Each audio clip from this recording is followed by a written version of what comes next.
Let me get the... Good now, revolutionaries. Welcome to Rise Up After Dark. So good to be here with you.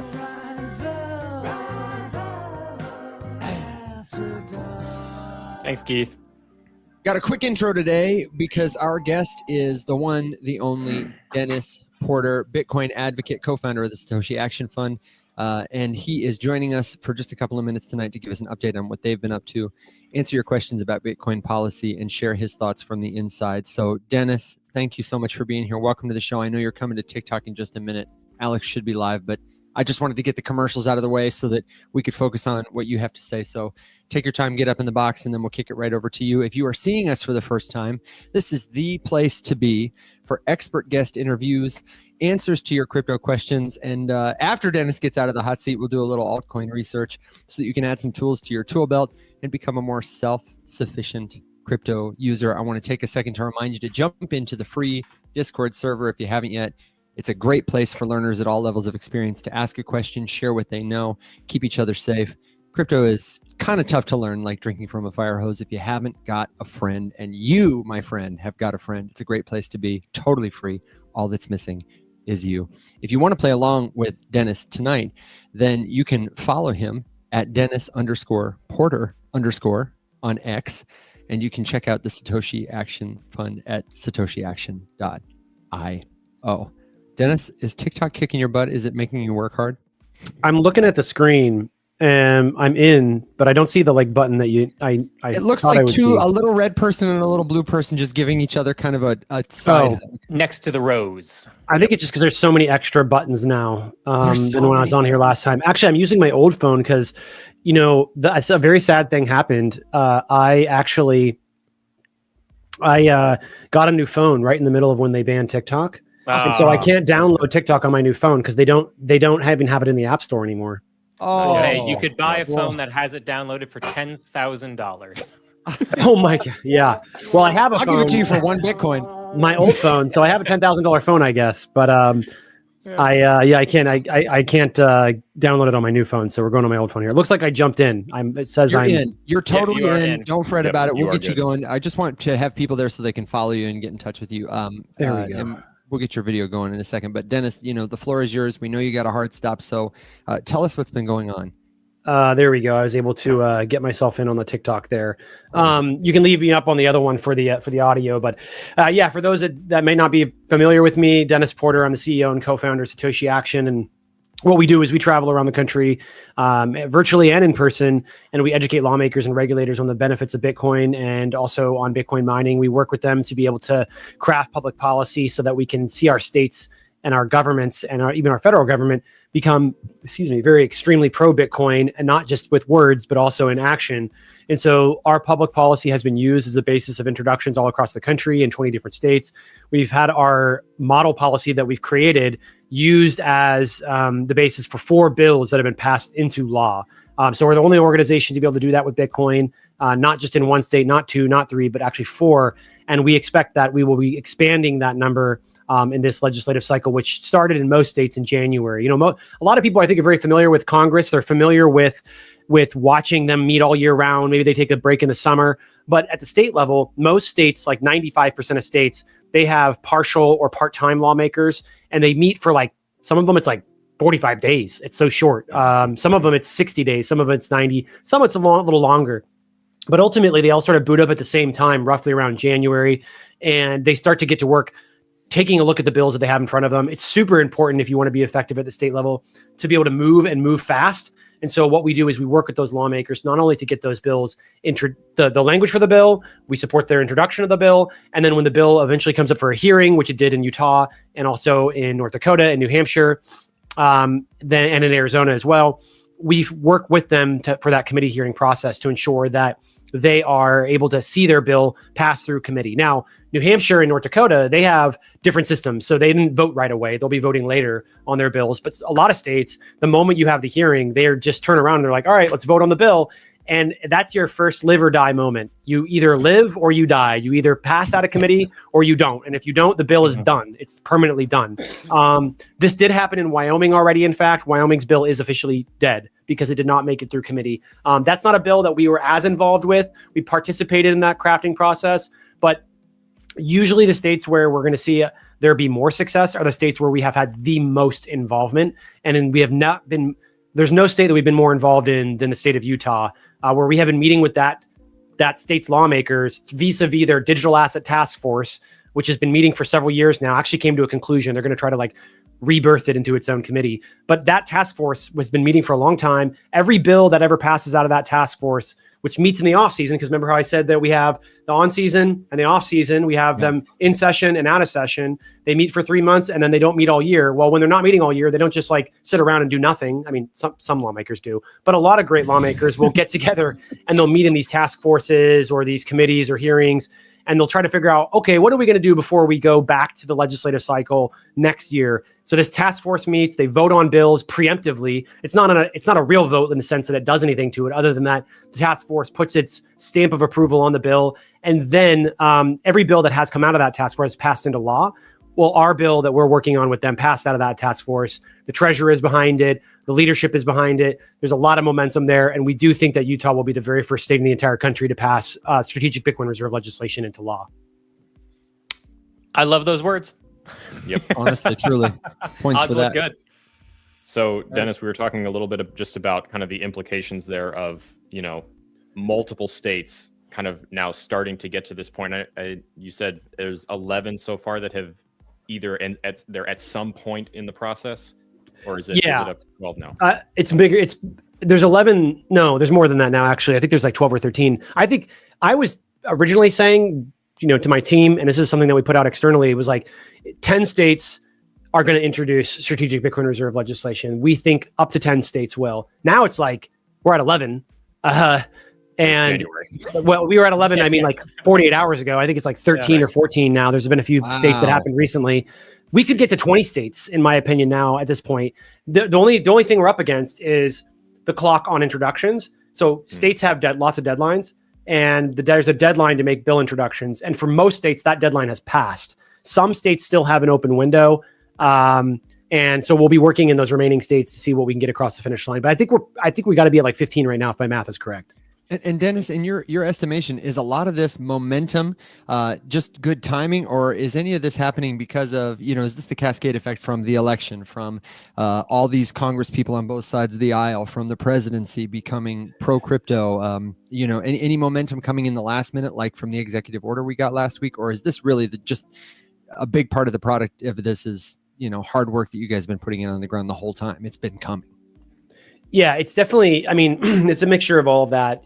Certainly, we've been putting in a lot of work. We've been, in order to even be in a position to get these bills introduced and have them be all over the country this way, you can't just like wake up and start talking to lawmakers and do that. We've been meeting with lawmakers. This will be our third legislative cycle, pushing lawmakers to make these introductions.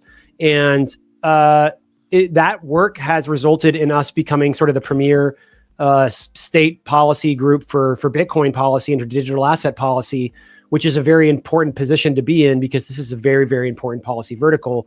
And more or less like what we've been able to do has in the last two legislative cycles, passing 2 laws each legislative cycle, getting a bunch of more introductions. That's why we are in the position we're in today. Now the Overton window is shifted. I don't know if your audience is familiar with that term, but it's like, think of it like the realm of possibility, and like the realm of possibility changes all the time. So the realm of possibility 2 years ago was like, oh my gosh, we just need to survive. Like, let's just try to pass protections to protect Bitcoin rights. And that has shifted and grown. Like what lawmakers think is reasonable and acceptable policy has expanded dramatically. And now lawmakers all over the country are, instead of us reaching out to them and being like, hey, you should do this, they're DMing me and like hitting me up. And I just had another one DM me today after I tagged him on his bill introduction, and he's said, okay, let's work with you, and we'll be interested in seeing your guidance on this effort. And at the end of the day, like these state lawmakers, they just don't have very many resources. They're strapped. Like they barely even get paid or have any staff.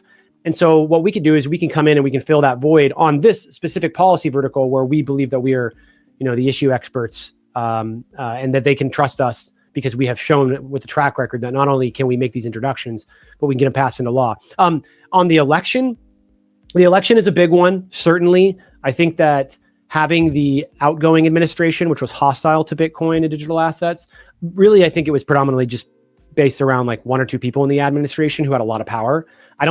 And this is where people get confused. I don't think the Democrats are like writ large, like anti-Bitcoin or digital assets, but they are a very hierarchical party. And so if the people at the top are pushing down on it, usually you don't see a lot of folks from the bottom up being like, oh, we should still champion this stuff. That's really common with Democrats. Republicans are a little different. I would say predating Trump, they're typically more like a bottom up where people can just make their own opinions, have their own say, and go all sorts of different directions. There's a lot more like public infighting, so to speak, over policy in the Republican Party. Whereas like Democrats, it's a little bit more like quiet and like they sort of like console with each other. It's not such a public spat. That changes though over time too as well. That the parties shift how they approach policy. But definitely we have a lot of Democrats coming out of the woodwork now, given that the administration is gone and the new one is in. Massachusetts is a deep blue state. 2 Democrats there introduced strategic Bitcoin reserve legislation. My state. We're also going to see another blue state introduce. Well, it's already been done, but we'll cover it more when it comes out, when we want to go more public with it. But there's another state that has a Bitcoin rights bill. That's a deep blue state that we're going to be working in to pass that into law as well. So there's going to be more and more and more from both sides of the aisle coming in to support this policy vertical. And we're very excited about being where we are and being able to help these lawmakers introduce and pass meaningful and well-crafted public policy. So one of the things I wanted to get your take on, we talked about it a little bit, was the idea of scarcity here. And obviously we are all pretty familiar with the idea that Bitcoin is a scarce asset. Have you gotten the sense from lawmakers as you start to talk about this, and especially now as like more and more states are announcing intent, even if they are, at different stages of the process? And also we had the announcement, was it either today or last night, from the Czech Republic? And then of course there are still, we're getting word from Cynthia Lummis about the federal Bitcoin strategic reserve talks and all that sort of stuff. I mean, are people treating it, with this like sense of urgency that like, hey, there's not actually an infinite amount of this stuff to go around? Like, not every state is going to get to build a big stockpile of this, especially if countries start doing it, because El Salvador is not to already mention institutions. They don't care what price it is. I don't think so. Yeah. Really? I don't think they understand the scarcity component really much at all. That is so interesting. I can't imagine that it won't, like, when it hits, it won't just be like a ton of bricks, like Acme style, just hitting people. One of the big things is like lawmakers, I think they don't really realize like the Bitcoin, they see the whole space and they don't realize like Bitcoin is like one Bitcoin and like that. No, I'm not trying to do the one Bitcoin is one Bitcoin meme. I mean, just like there is only Bitcoin and like, but that they are like, they don't necessarily appreciate, I think, to the degree that there's only 21 million. And like, also there's a lot of demand for that 21 million. And it's right. Yeah. Demand is only going to increase over time. Demand has always increased over time for Bitcoin, and supply has always gone down. Available supply has always gone. Well, I shouldn't say that. I wouldn't say that's technically true, but we're starting to see available supply continue to dwindle. And there's an argument to be made that the reason why in the early days Bitcoin's price was so volatile was because it was very hard to get Bitcoin. Like you could, there were not a lot of places that sold it, and even the ones that sold it didn't have a lot of it, and so the price would just explode very rapidly in short periods of time. I think we're going to enter that period again. I don't know if it's now. I don't know if it's 5 years from now or 10 years from now or when we're all dead. I don't think that's going to be true. I think it's probably at least within a decade. But there is dwindling supply on exchanges, and as it becomes harder to source Bitcoin, you're going to see these bigger jumps, and you're going to see volatility pick up. I don't know if you've seen the chart, but it's like it goes like this, and it kind of curves. And I think it's going to be like an S, and it's going to take off like this again to the other side. I think that's when we know we've entered like phase 2 for Bitcoin price discovery. And then we'll not probably stop for a while, and it'll be fast, but it won't stop for a while as far as like how high we go. That's just my theory. I think that's an environment that we're going to experience in our lifetime. Yeah. I agree with you. I mean, like it's impossible to understand exactly what's going to happen because we've never been able to have an asset connected to so much available money with such a hard, limited supply. That's just never happened before. And so it's gonna get crazy. I mean, it's gonna be the most ridiculous and fun financial market and asset to watch in the history of financial markets, except for, I don't know, maybe the height of the tulip craze. Except this is legit and solid and not a bubble. Yeah, I mean, Bitcoin is the best performing asset over the last 10 years, and tulips are a flower that you can grow in the ground. Yes. Infinite supply glitch. Yeah, exactly. Like it's just definitely a bare minimum. The supply component is, and they degrade and they don't last. They're not durable. I always found that comparison to be very strange. A lot of people love to by people saying it's all a bubble, and you just have to scratch a little bit further under the orange surface of Bitcoin to realize it's not. Yeah, it's the opposite. Everything else is a bubble, and sort of is really the true way to think about it. Can we talk about everything else? I know you're not an altcoiner. We have a lot of people who are saying, no, yeah, let's talk about it. But I really want to talk in the context of, Trump has the executive order that he signed. He's got this committee that he's assembled. He's got a crypto czar, not a Bitcoin czar. He's got a stockpile, not a strategic Bitcoin reserve. So, and he's got a meme coin. So are you concerned at all about the public perception of that, about how it might influence policy or create problems down the road for the American people, for the world at large? Do you want to comment in another direction on it? So no, it's fine. I can comment on the digital asset stockpile. I mean, we use digital asset a lot, the word digital asset in our public policy. I think that's a very rational and prudent way to think about the entire space. And to, for the US government to not be at the point where they realize that they need to be focused on Bitcoin, I think it's completely fine for them to say, okay, like, let's take a look at everything. Let's study everything. The US government doing its own research on Bitcoin and digital assets is like not such a horrible thing. Giving them 180 days is a pretty short timeline. But I do think that there will be a digital asset stockpile. I think that the digital asset stockpile will hold other things besides Bitcoin. And this is not me saying that I wish there to be a digital asset stockpile. I just believe that this is the direction that we're headed in. And the digital asset stockpile will probably hold Bitcoin and other high grade digital assets. My hope would be to have that digital asset Bitcoin stockpile component, the Bitcoin that's in the digital asset stockpile, I hope to have that sort of pulled out and extracted and eventually pushed through into a strategic Bitcoin reserve. Senator Lummis's bill being one of those bills that we could work on together. Yeah, I honestly, I would too. Can you touch on Senator Lummis's bill for people who don't know it? Because it seems, and I'd love to hear your opinion, likely to be the thing that we get in the form of a Bitcoin reserve legislation. Well, yeah, definitely most likely, because she now is chair of the Senate, the newly formed Senate Digital Asset Subcommittee, which she has the ability to call for hearings, and she said she's going to have a hearing, and they're going to be sourcing. I'm very curious to see who they pick. To see who they choose for the hearing. I'm curious to see what direction they go, but ultimately they're going to have a hearing and they're going to talk about the strategic Bitcoin reserve and making it a reality. I think that the biggest thing for us right now is just really focusing on keeping the Bitcoin that we currently have. And if we have to have a digital asset stockpile to do that, I guess, I think a lot of people are sort of really bent out of shape around like the direction that it's headed in. But nobody is talking about creating a digital asset reserve. Like we're simply creating a digital asset stockpile, and then we're going to be creating, hopefully, and passing legislation, hopefully vis-a-vis Senator Lummis, to codify that Bitcoin that's currently in that stockpile and pull it out and put it into the strategic Bitcoin reserve. And the first thing I thought when I heard that phrase, digital asset stockpile, was like, being a little bit ambiguous on purpose almost seems like we're leaving the door open, and this is just conjecture, and I don't know this. So maybe you can leak the alpha, Dennis. But I'll leak some alpha. I'll leak something for you. Perfect. Sounds like a personal problem. It is after dark. That's right. Exactly. The ability to rotate, thing, because the one thing that gives me a little bit of pause with the idea of a digital asset stockpile, right, is just okay, well, what level of vetting is going to be required before something has the potential to be added to it. Now, obviously, we've seen what the current holdings of World Liberty Financial are, and we know what that list is.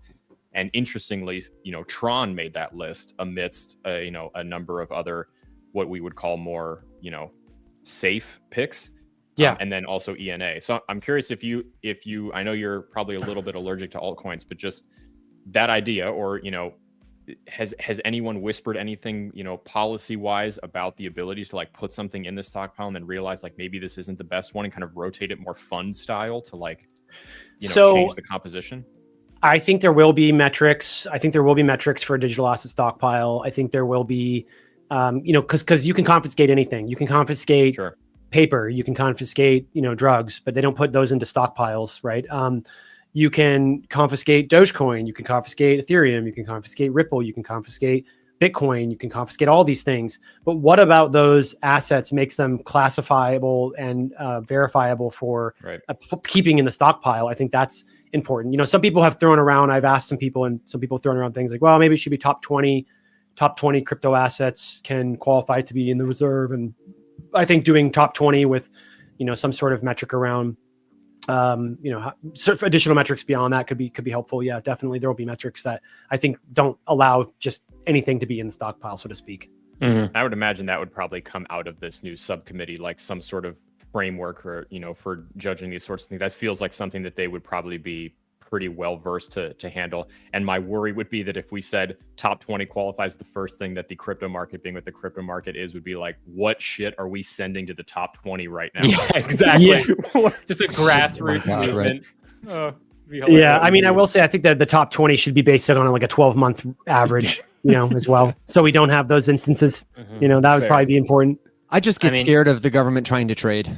I don't think that's a for me. It's not that. It's scared of if it's top 20 and there's no other parameters on top of that, which I imagine there would be. I want a lot of extra parameters on top of that with like, hey, we'll evaluate only the top 20, and then from that maybe select 4 or 5 or 6 or whatever. But like Luna got really high last cycle. I forget where it was, but maybe it was like top 30 or something like that. And we all saw what happened to that. And then you have top 10 coins that you never hear of again. 2017. Remember Dash? Yeah, I barely. Probably maybe like you could do a top 20, but it's got to have been able to maintain that position for more than 2 years straight or 3 years straight. So. Yeah, there's not an animal in its name. Right. Yeah, exactly. No animals in the name. Yeah. Guys, this is it. We'll just put Trump coin in there. That's it. That's all we need. That's it. Just put Trump coin in there. We don't need anything else. Dennis, I know it's about time for you to ride your dog and pony into the sunset. So let people know where they can find you. If you have any asks for them, if you have any alpha to leak, we'll take it. And then, we give you a final thought for whatever you think the most important implications, takeaways are, or anything else you'd like to share, brother. Yeah, I mean, there's a lot going on. Thanks for having me on, guys. Again, happy to come back. I feel like I'm going to get to 1 million followers on TikTok in no time if I just keep coming on your show. That's my and most of them will look like us. Yeah.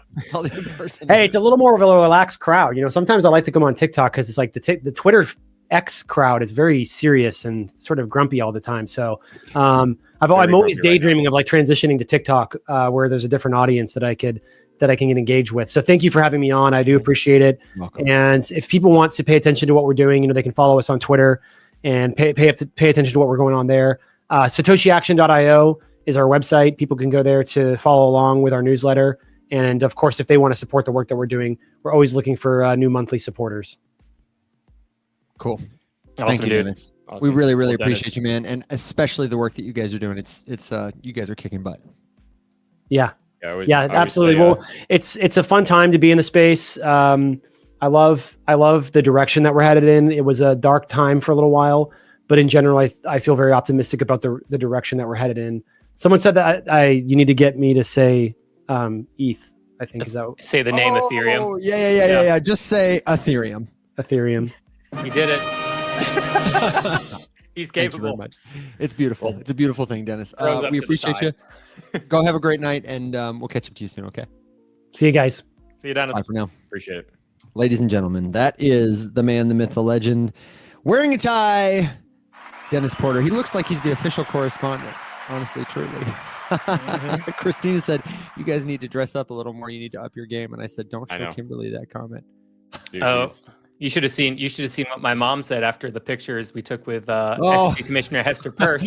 She was like, will you look nice? And well, I'm glad Evan and Alex are nice people.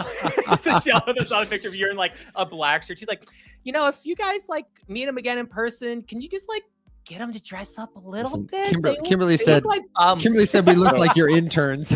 Yeah, you look like my interns. Yeah. Well, you know what's funny too is right after that picture went live, Mac texted me just what the fuck, and I was like,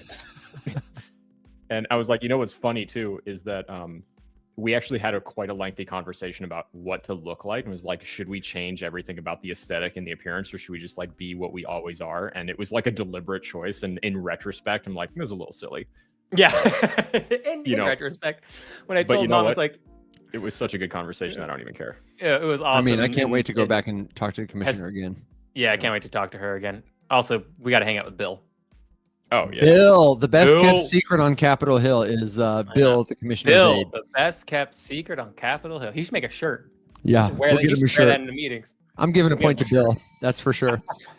Tori says I need a screen share of this picture. I think we buried it in the backyard, but we'll work on it. We'll find it. It's in the Discord somewhere. And if you're not in the Discord, you should definitely be there. It's discord.gg/riseup. It's totally free. The only thing missing is you.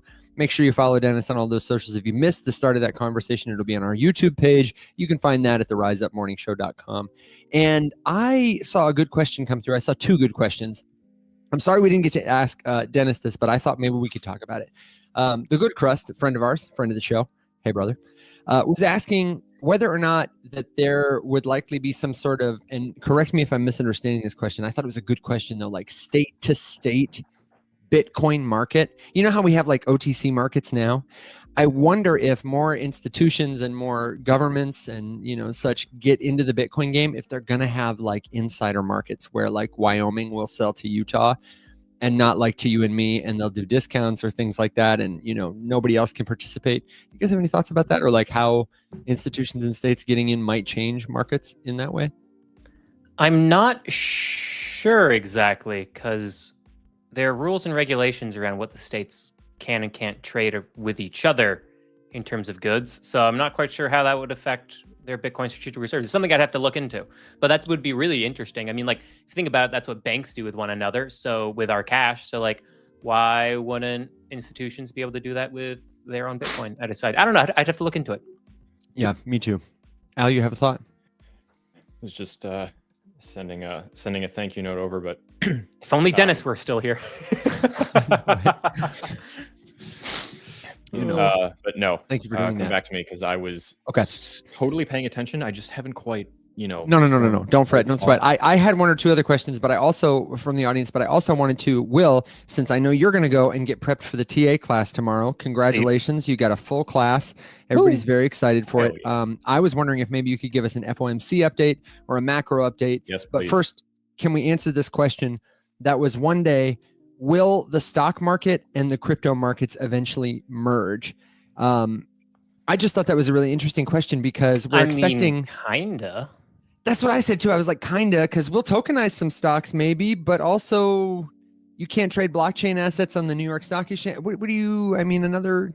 So will the crypto and stock markets become one? The answer is kinda, because that question, I mean, it's there's like a lot to unpack there, right? Because you could argue that they're already tied together totally, right? At least, like, you know, Wall Street to crypto, right? With the introduction of the ETF products did that. And now it's getting even more closely tied in with Strategic Bitcoin Reserve, most likely coming out for Utah in the month of February, FYI. And then that'll be the first one officially. And then we'll have it on the national level. So like, it's already totally tied into Wall Street and about to be the government. So from that argument, you could argue that crypto and the stock market are one and the same now. But the other thing too is the stock market and blockchain technology. Larry Fink has said he wants to tokenize everything, which means stocks and bonds and real estate and every single asset you could possibly trade. And he's financially not just everything. Everything. That's a lot. I'm sorry. Yeah. UVURUYU thing. Not to be the curmudgeon, even though I do love my role as the grumpy old man. I just like, because that's one of the big arguments for like shilling specific things. Is like, yeah, they're going to tokenize literally everything, and it's all going to be on this one blockchain. First of all, no, it won't. That is so risky, and I don't think we'll ever, at least not in. Bro, have you been in crypto? Risk is the name of the game. No, Yeah, yes, I'm aware, but you know where it's not the name of the game, in the rest of it. Wait, are you saying it's risky to take traditional assets and put it on the blockchain? He's saying on one chain. I'm saying specifically. I'm saying the odds of tokenizing everything on Earth and putting it on one blockchain is insane. Well, no, you won't do that. Right. Well, see, but Will, that's what I'm saying. That often the tokenize everything narrative is used to shill the one blockchain you think is going to be the one that gets everything. Okay. Well, and yeah, so that's where I would push back. But I'm way more excited about the like multi-chain future of putting a ton of stuff on a ton of different places in a ton of different forms, because not every token standard works for every single asset. There are so many different kinds of things that you could tokenize in so many different kinds of ways. And we get new EIPs still every now and then that introduce a new standard, a new methodology for tokenizing something, you know, the ability to hold different kinds of data in different ways. And I'm way more excited about like getting more of those to make it possible to tokenize more and more kinds of things in different places. You know, some of it doesn't need to move at the same velocity as other things. In some places, security is way more important. You know, more here than it is there, or whatever. And so, you know, just kind of that idea. But you know, I do want to dispel at least some of the conspiracies that I've seen float around that like, you know, BlackRock is going to take its entire $9 trillion assets under management portfolio and just like mint an NFT for it and slap it on one blockchain and call it tokenized everything. Like, yeah, you know, right now the clear leaders in the space to get the majority of that business, it's going to be one or two of the Ethereum layer 2s and Solana. Right honestly, also Ethereum mainnet, dude. I would say straight up ETH, dude. Well, yeah, that works. Also, Dolphin, great. Yeah, that would. Yeah, no, you're right, because the fees aren't going to be an issue at all for those large major players. They want access to the liquidity, which ETH mainnet has in droves. Big time. Yeah, and I think bigly. Go ahead if you think what. No, I was just there's a question just about, you know, how decentralized would that be? I don't think that is going to be a concern of the level that most people think it will, to be honest. I was talking to Daniel this morning. Daniel, I don't know if you're still here, but just kind of the idea, you know, that like as it all started, decentralization was way more of a concern. Now we've sort of moved away from it in favor of functionality because people were frustrated by the fact that XYZ doesn't work. So what do you sacrifice first? You have to sacrifice one of the prongs of the trilemma in order to make the other two work. So what's more important to get people? Well, most people don't understand the idea of decentralization. So let's kick that one out of the equation really quick and work on the other two, you know, speed and cost. Well, but decentralization also isn't in the best interest. Like if the New York Stock Exchange as an entity was like, I want to tokenize stocks, they'd be like, hang on, I'm just going to build my own blockchain on top of Ethereum so I can control the whole thing. Yeah, exactly. Yeah, because think about the methodology for overtaking something that is, you know, decentralized, where majority ownership could sway or move something from a governance perspective. Do we really think that we're going to put the NASDAQ in a place where, like, you know, it could be, and now you could make the case that could still happen, controlling share ownership in a number of different companies via stock ownership, but it's like, it's different. It's not like all concentrated into one thing, which would be where they would lose me. Yeah, I mean, like, hell, look at this. Coinbase made Base, right? They said, hey, we're a business, we're publicly traded, we're going to make our own scaling solution on Ethereum. It is making them, in 24-hour revenue, $284,605. That's how much. It made them $250,000 in a day. That is very good.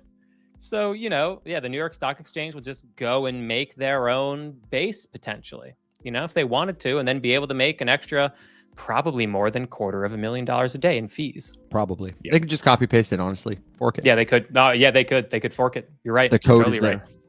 I mean, I think too about just the idea of Base as a concept. And if Coinbase is a company that, you know, operates in, in the space in general and has a vested financial interest in all of the ecosystems, why wouldn't they create some sort of like, base-like presence in other places?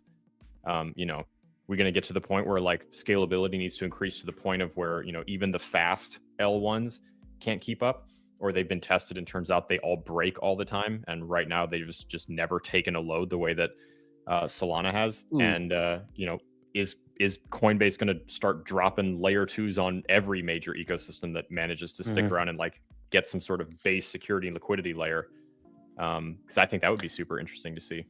Do we have an updated timeline of when Fire Dancer is more widely available on Solana?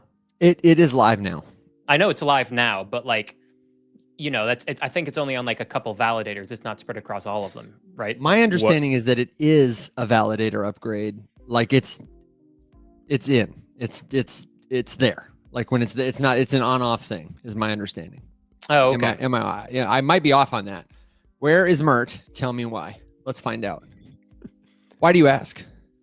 Well, no, I was just curious because the last time I got an update on Fire Dancer, and then I saw it on Twitter, is when it officially went live.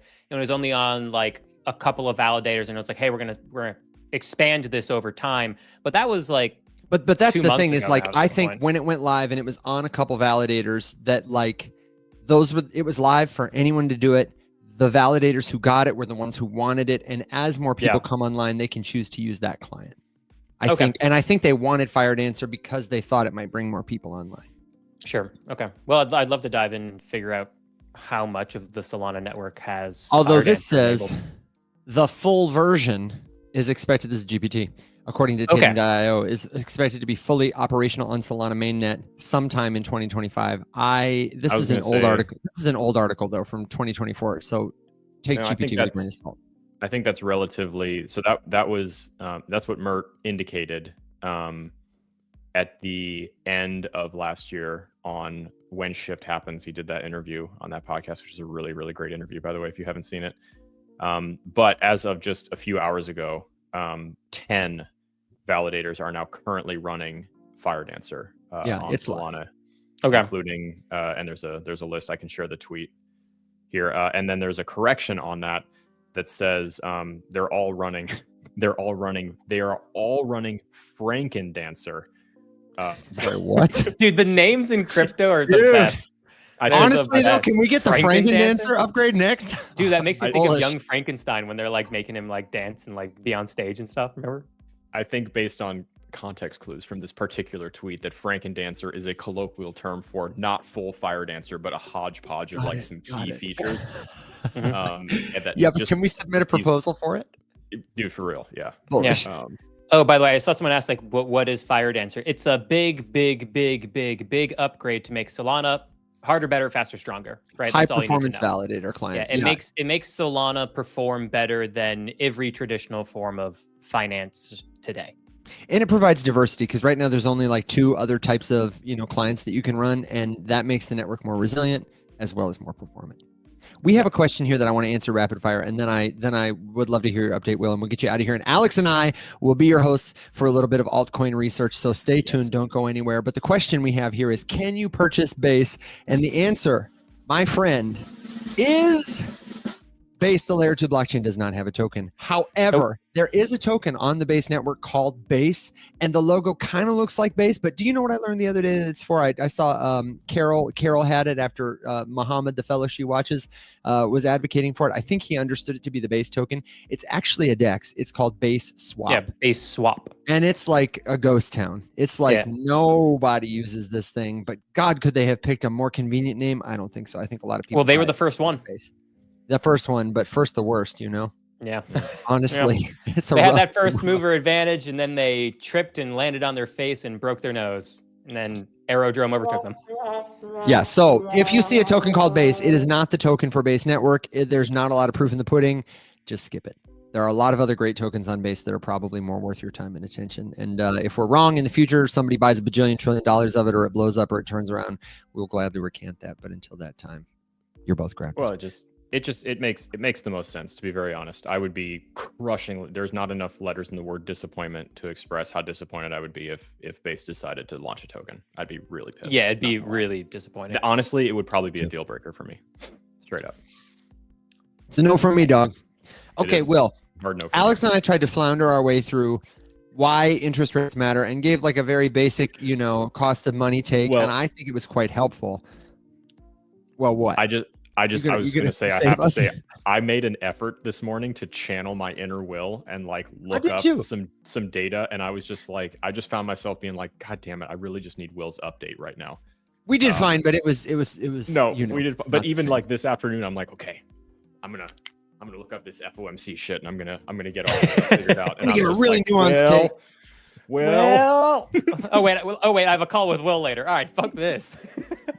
That was 100% my thought process. Like, I'll see him in a few hours. I'll see him in a few hours. I don't need to look this up. Okay, but let me rug you one more time to say, before you answer that question, hello to Llama, and hello to anybody. If you're watching us tonight for the first time, or you're totally new, and this conversation feels beyond you, but you're excited about crypto and you don't know where to start, I want to encourage you to keep coming back and to tune into the Rise Up Morning Show Monday through Thursday at 7 a.m. Central Standard Time. Follow all of us because we have many impersonators. They will message you first. None of them are us. And we all have really helpful content that is especially for people who are curious about cryptocurrency and want to become safer, more confident users. The best place to connect with us is in the Discord, discord.gg/riseup. It's totally free.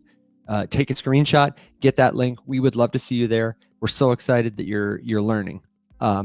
With that, if we say something that speaks past you, don't get discouraged.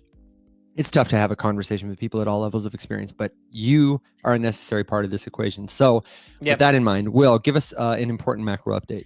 Well, the only other thing I was going to add on top of that is if we are talking about something and you have no idea what it is, tell us you have no idea what it is. We'll see it and we'll go, oh, we were talking too far into the weeds. Let's pull this back up and take a breath for air and reestablish ourselves. So, let us know. Keep us honest, guys. We want to make sure everyone's here to learn, and it's a safe space for everybody, whether you're a veteran or a newbie. Now, the macro update. As I then dive into macroeconomic details, interest rates, and all this other crap. Buckle up, newbies. So first of all, what happened today, if you're unaware, is at 2:30, Jerome Powell, who is the head of the Fed is the central bank of the United States, had a speech today to explain their decision about interest rates. Now, we care about interest rates because if interest rates are high, it's more expensive to borrow money. If interest rates are low, it's cheaper to borrow money. If interest rates are low, it's bad for inflation, but it's good for the economy. If interest rates are high, it fights inflation, which is something we need right now. But because it's more expensive to borrow money, there's less money in the total, financial global system floating around. It's harder for assets to go up in value. Okay. So lately, inflation has been high over the past 2 years. So the Fed were hiking rates for a really long time. And over the past 4 months, the Fed ended up cutting rates 3 months in a row, right? Which is great for asset markets. So it's useful for altcoins because it creates a more friendly investing and trading environment for risk on assets. Okay. So over the past few months, though, during that same time, inflation has been proven to be stickier. It went back up again, not at a crazy rate, not at a fast rate, but it started to tick back up again across a couple key sectors, specifically housing and food. So Jerome Powell came out today and said, hey, we're not going to hike rates. We're not going to cut rates. We're going to pause. We're going to take a pause. We're going to keep them right where they are. And we're really comfortable keeping them there for a very long time. We really want to see inflation come down to their 2% target. It's at about 2.9% right now. So that's a pretty wide gap in terms of how the Fed looks at things. If you're in countries like Turkey or other places with incredibly high inflation, this is heaven. 2.9% is amazing. But in the United States, it's not the best, right? We want to get that to 2. So Jerome Powell said we're going to pause rates. Everyone and their mother, who was a financial analyst, was expecting Jerome Powell to pause the rates because his primary concern is maintaining the health of the dollar, and that is meaning the fighting of inflation. Okay. Afterwards, everyone was expecting that. Then they wanted to see what his words were going to be, and that was really going to shape the market moving forward. And when he said he was questioned by reporters, one of the things that he went on about for a good little bit was around tariffs. Tariffs right now, in the eyes of Jerome Powell, are a big question mark because, there's been a lot of talk from the Trump administration around tariffs, but there's not a lot of surety around what countries, how are these tariffs really going to work? Like, how big are they going to be? And then there's no idea as to what the retaliatory tariffs against the United States would be in return from those countries. So since there's zero clarity around that, that's another reason why Jerome Powell's like, hey, cool, we're going to hold the rates here. We're going to see how, Trump's plan with tariffs affect things. And, tariffs are inflationary. So, but the impact of tariffs on inflation wouldn't be felt for about a year and a half or so. That's how things typically work.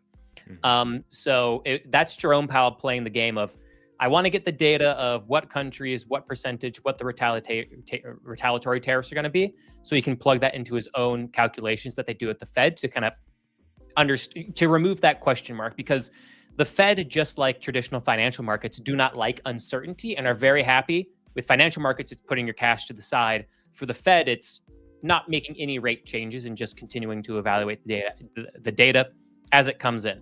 The other thing that Jerome Powell said was actually specific to crypto. And I missed this. I was watching and I stepped out of the room and came back. Shame. And I made a video on it. People were like, oh, you missed the part where we talked about crypto. And I was like, Jerome Powell talked about crypto? And I had to look it back up again. And yes, he did say some positive things about crypto, which is nice because one or two meetings prior, he made a somewhat negative comment about crypto and Bitcoin. And this time what he said was, and if you're a diehard Web3 decentralized person, you're not going to like this comment. But if you are financial, Wall Street, TradFi, and you like to see number go up, you will like this comment, because he said the question was around how the Fed felt about banks being able to hold and offer Bitcoin to their clients. And he said, I feel pretty good about it because that takes Bitcoin and puts it into a regulated, safe federal system that has a whole bunch of safeguards.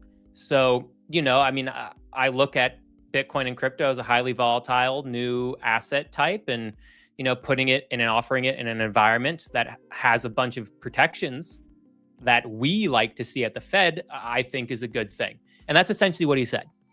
And so that is the reason why the stock market went down today and Bitcoin went up. Which I just think is so funny, because you're right. Jerome Powell has mentioned crypto now in answer to someone's question in two separate FOMC meetings. And one, the market looked at favorably, the other unfavorably. And the funny part is that they were both just objective realities, and they were nothing else. So like the first one had nothing to do with crypto at all. It was just like something about the government custodying. He's like, he basically just said, hey, like the Treasury or whoever, the Fed can't hold it. Okay, cool. Who gives a shit? But everyone lost their mind about it. And it's funny because, he's just answering the question objectively. And then of course, today, again, in answering a reporter's question about banks using, he's like, I'm not in charge of all the banks. I don't give a shit. And he's like, I guess it's good. And market's like, yeah. Just like, they're like, market, he has no power over this, right? It's just his personal thoughts and feelings. Yeah. I just love, like, when you add speculative asset and speculative market with objective fact like that, and people's interpretation of objective fact changes. But if we're all aligned on something and it makes a massive market move like that, for me, it's funny to watch, because he so clearly is not thinking at all. He's like, yeah, whatever, dude, I don't care. Hold some Bitcoin at your bank, whatever. Have a good day. It's just like, yeah, he's like, yeah, dude, like I think that's fine. Anyway, wait, how much did meme coins go up when I said that? Damn it. Yeah, he's like, wait, Daddy J Pow just launched. It's at $1 billion. Yeah, official Jerome Powell token. Yeah. Could you imagine? And also, one other thing I want to mention too is there was a number of large earnings reports, like very important. There was Tesla, there was Meta, and there was Netflix. Who was it? Microsoft? It was Microsoft. And so if you look at the after hours trading on like the NASDAQ and the S&P 500, we're actually doing pretty well. If you look at the stock market too, it went down, but it started to recover. This was in large part due to positive earnings. Now, Microsoft's earnings, It was a bad quarter. I'm pulling it up now. It was a big miss on cloud revenue standing out. And the reason why we care about this in the crypto world, FYI, some of you might be wondering why we're talking about Microsoft stock. Will's talking about it so I could eat my soup. Yeah, exactly. I'm just trying to kill time. I'm filibustering. No, it's because the market is largely held up by tech stocks, right? Yeah. So if the tech stocks are earning money, that is a sign of confidence for the stock market. If there's confidence in the stock market, then that confidence bleeds off into Bitcoin and crypto via the ETF products, and that helps or hurts us, right? I mean, if it's confident, it's good.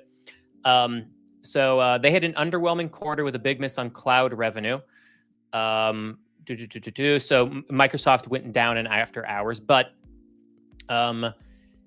Tesla, a notable miss on automotive gross margins. But in the after hours, they went up 4% after a dip. So it looks like people bought the dip there. Revenues came in below target.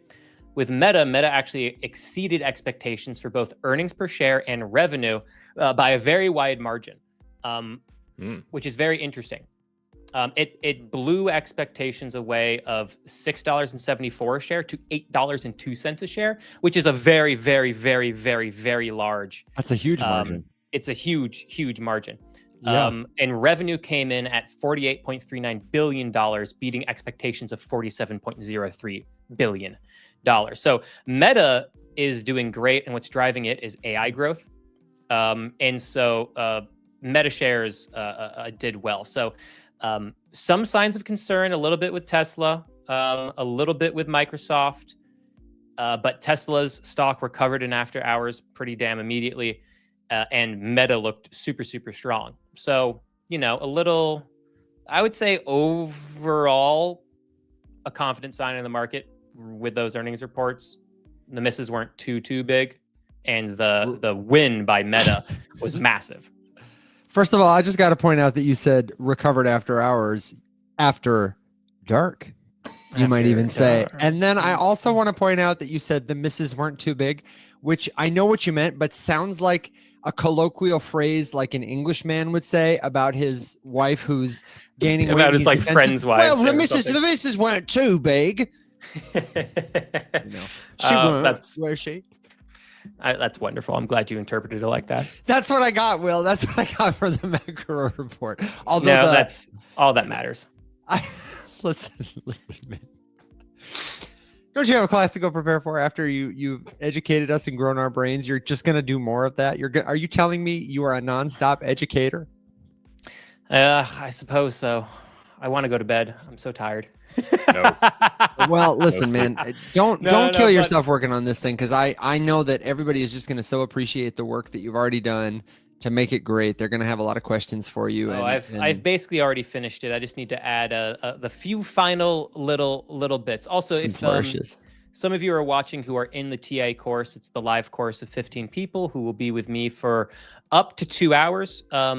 It might end a little bit sooner if you paid for the time. So I'll give you. There'll be some little freebie in there for you at the end. I'll give you. But damn, sounds. But here's the thing. I wish I would have paid for it. I know, right? You should have. Might crash that party now. You should have. You should have, babes.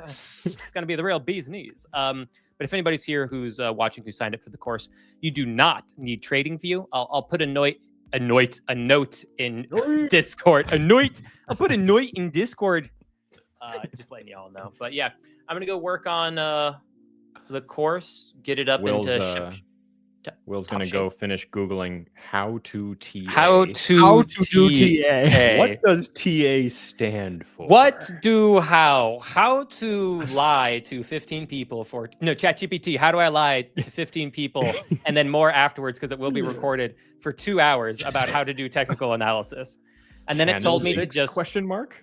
And then it told me to just draw a dinosaur on the chat and they'll be happy. And I was like, they will be happy. You're right. You're correct. Draw a smiley face for the vibes, and that's all that matters. It's going to be a great class. It's going to be a good class, guys. Man. Well, thank you for your analysis. Thank you for your work. And we'll see you tomorrow. Yeah?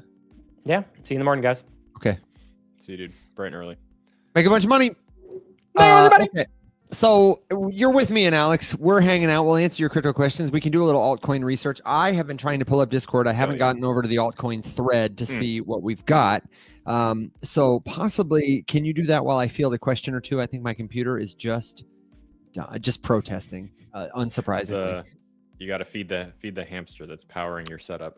I do. And frankly, I'd like to close Discord in order to open another window so I can do some research. So if you've got an altcoin that you want us to look into, if you've got a crypto project you'd like our thoughts on, let us know. What you got? Yeah, no worries. There was a couple that came in. One of the earliest requests right from the beginning when Dennis came in was just describe Aave. And I appreciate it because it wasn't thoughts on Aave. So thank you. So let's talk. I've got Aave. I had someone ask for the say Sui comparison. And that was for Aave, by the way. Have seen some chatter about Ondo, which I think, just given the fact that we already talked a little bit about the idea of tokenizing all sorts of things, Ondo fits into the category. And I did want to touch on it actually, just because in the wake of the unlock, and I'll show you guys how to check that and how to track that. But Evan, that's what I've got on my list right now. And then if you guys have any that you wanted to toss in, please feel free. We got a lot tossed in. We got Natix and Ski Mask Cat, and Bob says, explain why Fartcoin is leading alts, which I would only say, I honestly don't have a good answer. This is the upside down, Bob, because this is the upside down, and this is crypto. The rules are made up, and the points don't matter.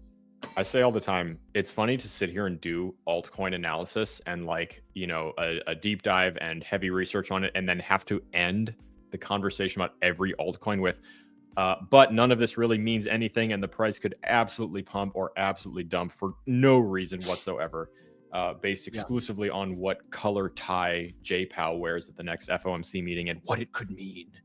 And, exactly. So you can be like me and get yourself gray hair by spending all day, every day reading and learning about all of these different things, and then just watch Fartcoin pass all of them. Because farts. Yeah, because farts. So, Evan, I need to grab a beverage before we dive into You go ahead and grab. I've got my beverage. I'm going to actually answer a couple of rapid fire questions. Perfect. So don't fret. The first question I'm going to answer rapid fire is Banana Gun still a thing? Yes. I used it to buy Trump coin. If you don't know what Banana Gun is, it's a Telegram bot. You can download the free Telegram messaging app, and you can interact with bots that will create a wallet for you. You can fund that wallet. You can copy and paste a contract address, and they will say, how much do you want to buy? Just like that. You can set limit orders. You can find other wallets to copy trade. You can do all kinds of things. Banana Gun was a previous sponsor of the show, not currently a sponsor of the show, but we do like them, and I do use their product.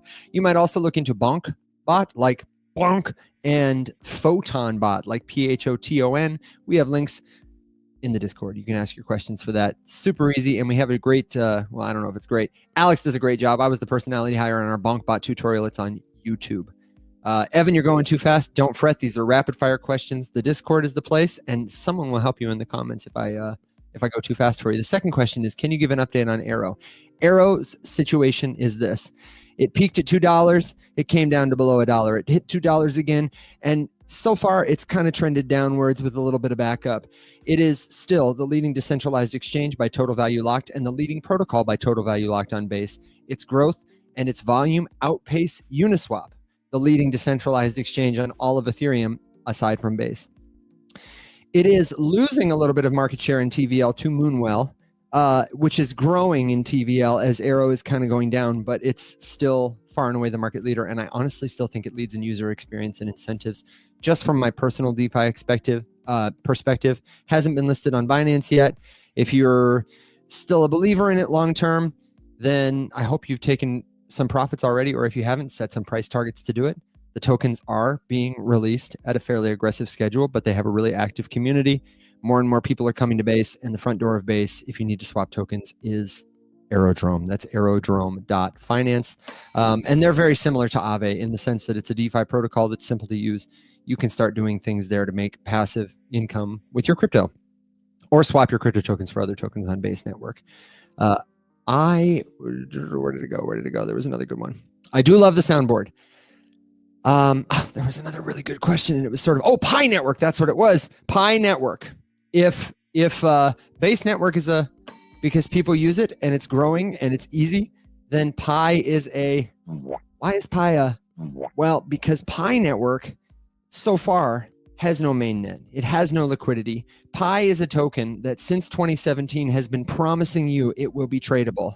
And they have asked you to log in, have asked you to trade your most valuable asset, your time, your attention, and to give up your data to mine this token that can't be traded for dollars. And it's got a growing network of people who will trade you gift cards and cash for it. But for the most part, I'm not expecting it to go to mainnet anytime soon. I think it's a scam. I think anything that allows you to mine from your phone is a scam. So do me a favor, cut your losses, and go check out something else. And I'm not picking on you. I'm not picking on them, but we answer this question a lot. Pi's rough. It's rough. It's been around a long time. I genuinely don't think it's a scam. I just think it's a colossal waste of your time. Yeah. Last rapid fire question. Like I'm stealing from you. Agreed. Pi is more just like I'm actively lying to you, and this means nothing. But like, thanks for giving my app ad revenue or whatever we've been making money off of for the past how many years. Yeah, exactly. The last rapid fire question I want to do is, for someone new to this, how soon would you recommend getting off a centralized exchange onto a decentralized exchange, or do you utilize both? And the answer is I use both. I like to use centralized exchanges for my on-ramp and off-ramp because they connect easily to my bank. They do collect some personal information, but it's not a cause for concern. It's their way that they have to comply with know your customer and anti-money laundering laws. It allows them to insure my money in some cases, and it makes it easier for them to do business with my bank. Now, I do like to use decentralized exchanges, and I know Alex does too, for most of my day-to-day cryptocurrency swapping. I find it to be quicker, cheaper, and they have a wider variety of tokens than are usually available on Coinbase, Kraken, Crypto.com. But if you're just getting here, centralized exchanges are a great place to start. You're so early, you've got plenty of time. The last thing you want to do is find yourself on a strange decentralized exchange somewhere swapping for a token you've never heard of before that you can't trade out of and that you don't know how to get back home from. Take your time. So, Aave, want to tell us about it? Fan. Yeah, big fan. So I am a big fan of this. Let me fact check myself, brother, before I make this declaration about Aave. But I am pretty sure that by TVL, Aave is the biggest DeFi protocol. I am going to tell you, yeah, it is. It is. It sure is. If you count DEXs.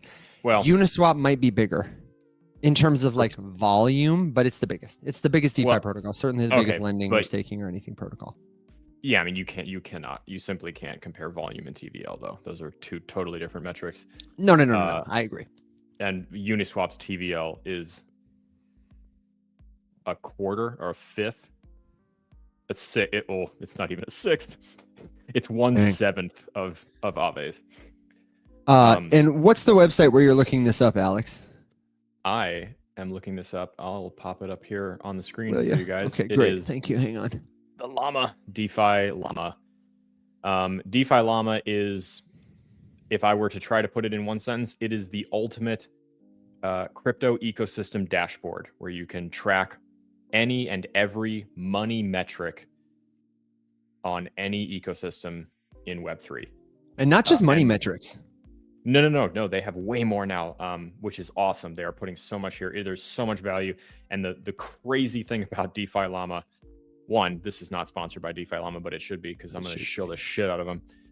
It's all free. They don't even require an email sign up to access literally everything on the website. That's bonkers. I do not know how they are doing that. I don't know who's funding them. They don't advertise. There's no ads, and you don't have to pay for anything. And I don't know if it's a nonprofit or whatever, but holy shit, it's so good. It's the best. Yeah. It's the best. Just the best. It's a public good, and we absolutely love them. One of the things you can do is, as we talk about tracking metrics, so come down here on the front page of the overview to protocol rankings, you see right here, Aave. Number one, indexes 13 different blockchains, and they are sitting on a comfortable $36 billion of TVL right now, which is more than a lot of blockchain ecosystems at all. It's more than every blockchain ecosystem except for Ethereum. Is that true? Doesn't Sol have like 66 billion? Am I nuts? You are nuts. Okay. Yeah. Okay. So Ethereum, 83 billion. Solana 11.1. What the hell was I thinking about? I do not know. I don't either. My sweet co-host, I do not know what you were thinking. I don't know. So here we are. Lots of meaningful metrics. So this is Aave. It's a borrowing and lending protocol. And I personally use it every single day to supply USDC. Bear with me. I'll break it down in a second. But I supply USDC on Base Network to Aave version 3 to their supply dashboard or their supply protocol. And I haven't checked interest today. It goes up and down depending on totals. But it's about 8%, right? Like 8 to 10? It's roughly 8%. Sometimes a little bit under, sometimes it's a little bit over. For a while, for a couple of weeks there, it was over 9 every day, and I was like, it was cruising. But now show me a checking account that'll do that. Yeah, none. So it's pretty sweet. I actually, I've answered this question a couple times too. I do not hold Aave's actual token because I was so late to the party and I was not comfortable buying it at the price that it was at. And I did not personally have a need to acquire it. I wish that I would have, just because it did numbers this time. But I have had USDC there for a long time. I mean, it's hard to imagine. Plus, Aave is one of the assets in the World Liberty Financial website. So actually, let's see if I can. You want to go there first? Or you want to go to Aave first? I'm just going to show. I think I can actually show Aave's dashboard here on the screen share really quick. Just to show, I think I can just connect one of my throwaway wallets to open the dashboard and show you guys what I'm talking about, because it is so much easier than that gobbledygook sentence I just said made it sound. While you do that, let me, it's aave.com, isn't it, Alex? Yes. Let me speak to a couple of the folks who are day 1, 2, 3, and 4. They're just coming in. They missed the first class. Don't fret. You're right on time. Aave is a protocol that allows you to put your money to work by taking the role that your bank usually takes. And this is probably a website you want to go to after you've learned how to buy, sell, swap, and store your crypto securely. But it's something you can absolutely start using even as a beginner to experience how crypto works. And Alex is going to show you step by step one way to do that right now. This is what their website looks like. They just did a nice redesign, which we appreciate. It's beautiful. Let me just connect, and then I'll take your time. But what my point is to anybody who's new is, don't feel like you need to be in a rush to learn to do this. There's plenty of time. You're not going to miss this. Yeah. And I recommend you check out, I've got a playlist at the top of my profile called Learn to Use Crypto. It's got 3 parts right now. That's it. Oh, thank you, Aaliyah. And it'll teach you how to buy your first cryptocurrency. It's a stable coin, which is a token that's not volatile at all. It's pegged to the price of the US dollar, a government currency. And you'll buy just a couple dollars, like $5. You'll learn how to send it from an exchange. We use Coinbase in the video, to a wallet, which is like a bank account that you personally own for your crypto. We practice with the Phantom wallet, and then we practice sending it back to Coinbase, and I show you how to turn it back into cash. And it is a great confidence builder. It'll take you 30 minutes. And I also recommend that you check out the Rise Up Discord. It's totally free, and it's a great place to come if you get caught, if you experience an issue, if you have a question, if you're concerned about something while you're practicing those first steps. And then when you're ready and you want to check out Aave or other DeFi opportunities, the folks in that community are super happy to help you, friendly, easy to work with kind of thing. And a lot of them have done it before. Oh, you rugged me. There I am. I did. Hi, everybody. I had to. You got to put in a password or something? Come on. No. I'm just going to use, I'm going to be Evan right now and point my own, you're gonna point your own phone at the screen? The bigger screen. Well, it doesn't. Wow. The app is rugging me on this laptop, but it's running on my big machine over here. Ninja Jesus wants to know, Alex got that beer going? I do. I have a nice little Golden Road Brewing. It's some sort of blonde ale. Came in a local. Man, that mango beer that you hooked us up with when we were at the Casa was. That was Mango so good. Cart is so good. Also, I just want you to appreciate I wore my mom thinks I work at Bitcoin for our dentist day today. Just because I had to do it. Beautiful. Thank you. All right. Okay, so great. I'm going to give you the big screen here. And I don't know how to share you with. Are you able to screen share that one? I don't think so. Or are you just going to rug everybody on Facebook, LinkedIn, Twitter, and YouTube? Guys. Yes. Wow. Yes. I'm sorry. Usually we rug TikTok. So today I'm going to rug Twitter. Okay, I will do my best to describe to you what's happening. This is Okay. the Aave dashboard where Alex is going to walk us through the position that he is lending with his USDC. And there is a tutorial for this that you can access. We can help you find it. Don't And worry. to be clear, I've just got a dummy wallet connected just to show what the dashboard looks like. This is not my actual supply wallet. Okay, so once you're inside the dashboard, and this is app.aave.com.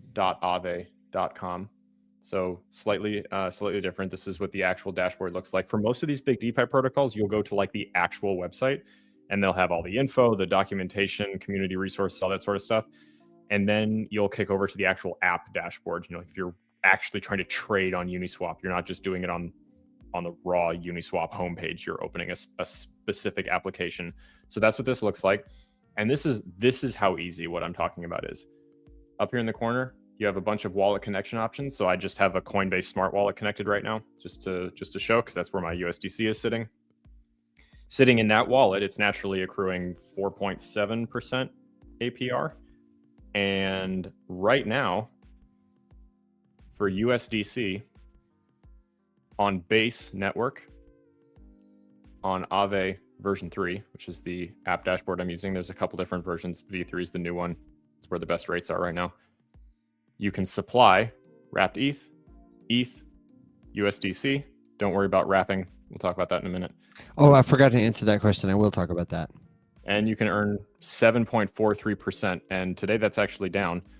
But all you have to do is literally just hit supply, and it's going to show you what your current USDC balance in your wallet that you connected is, and ask how much of it you'd like to supply. You know, I just hit max.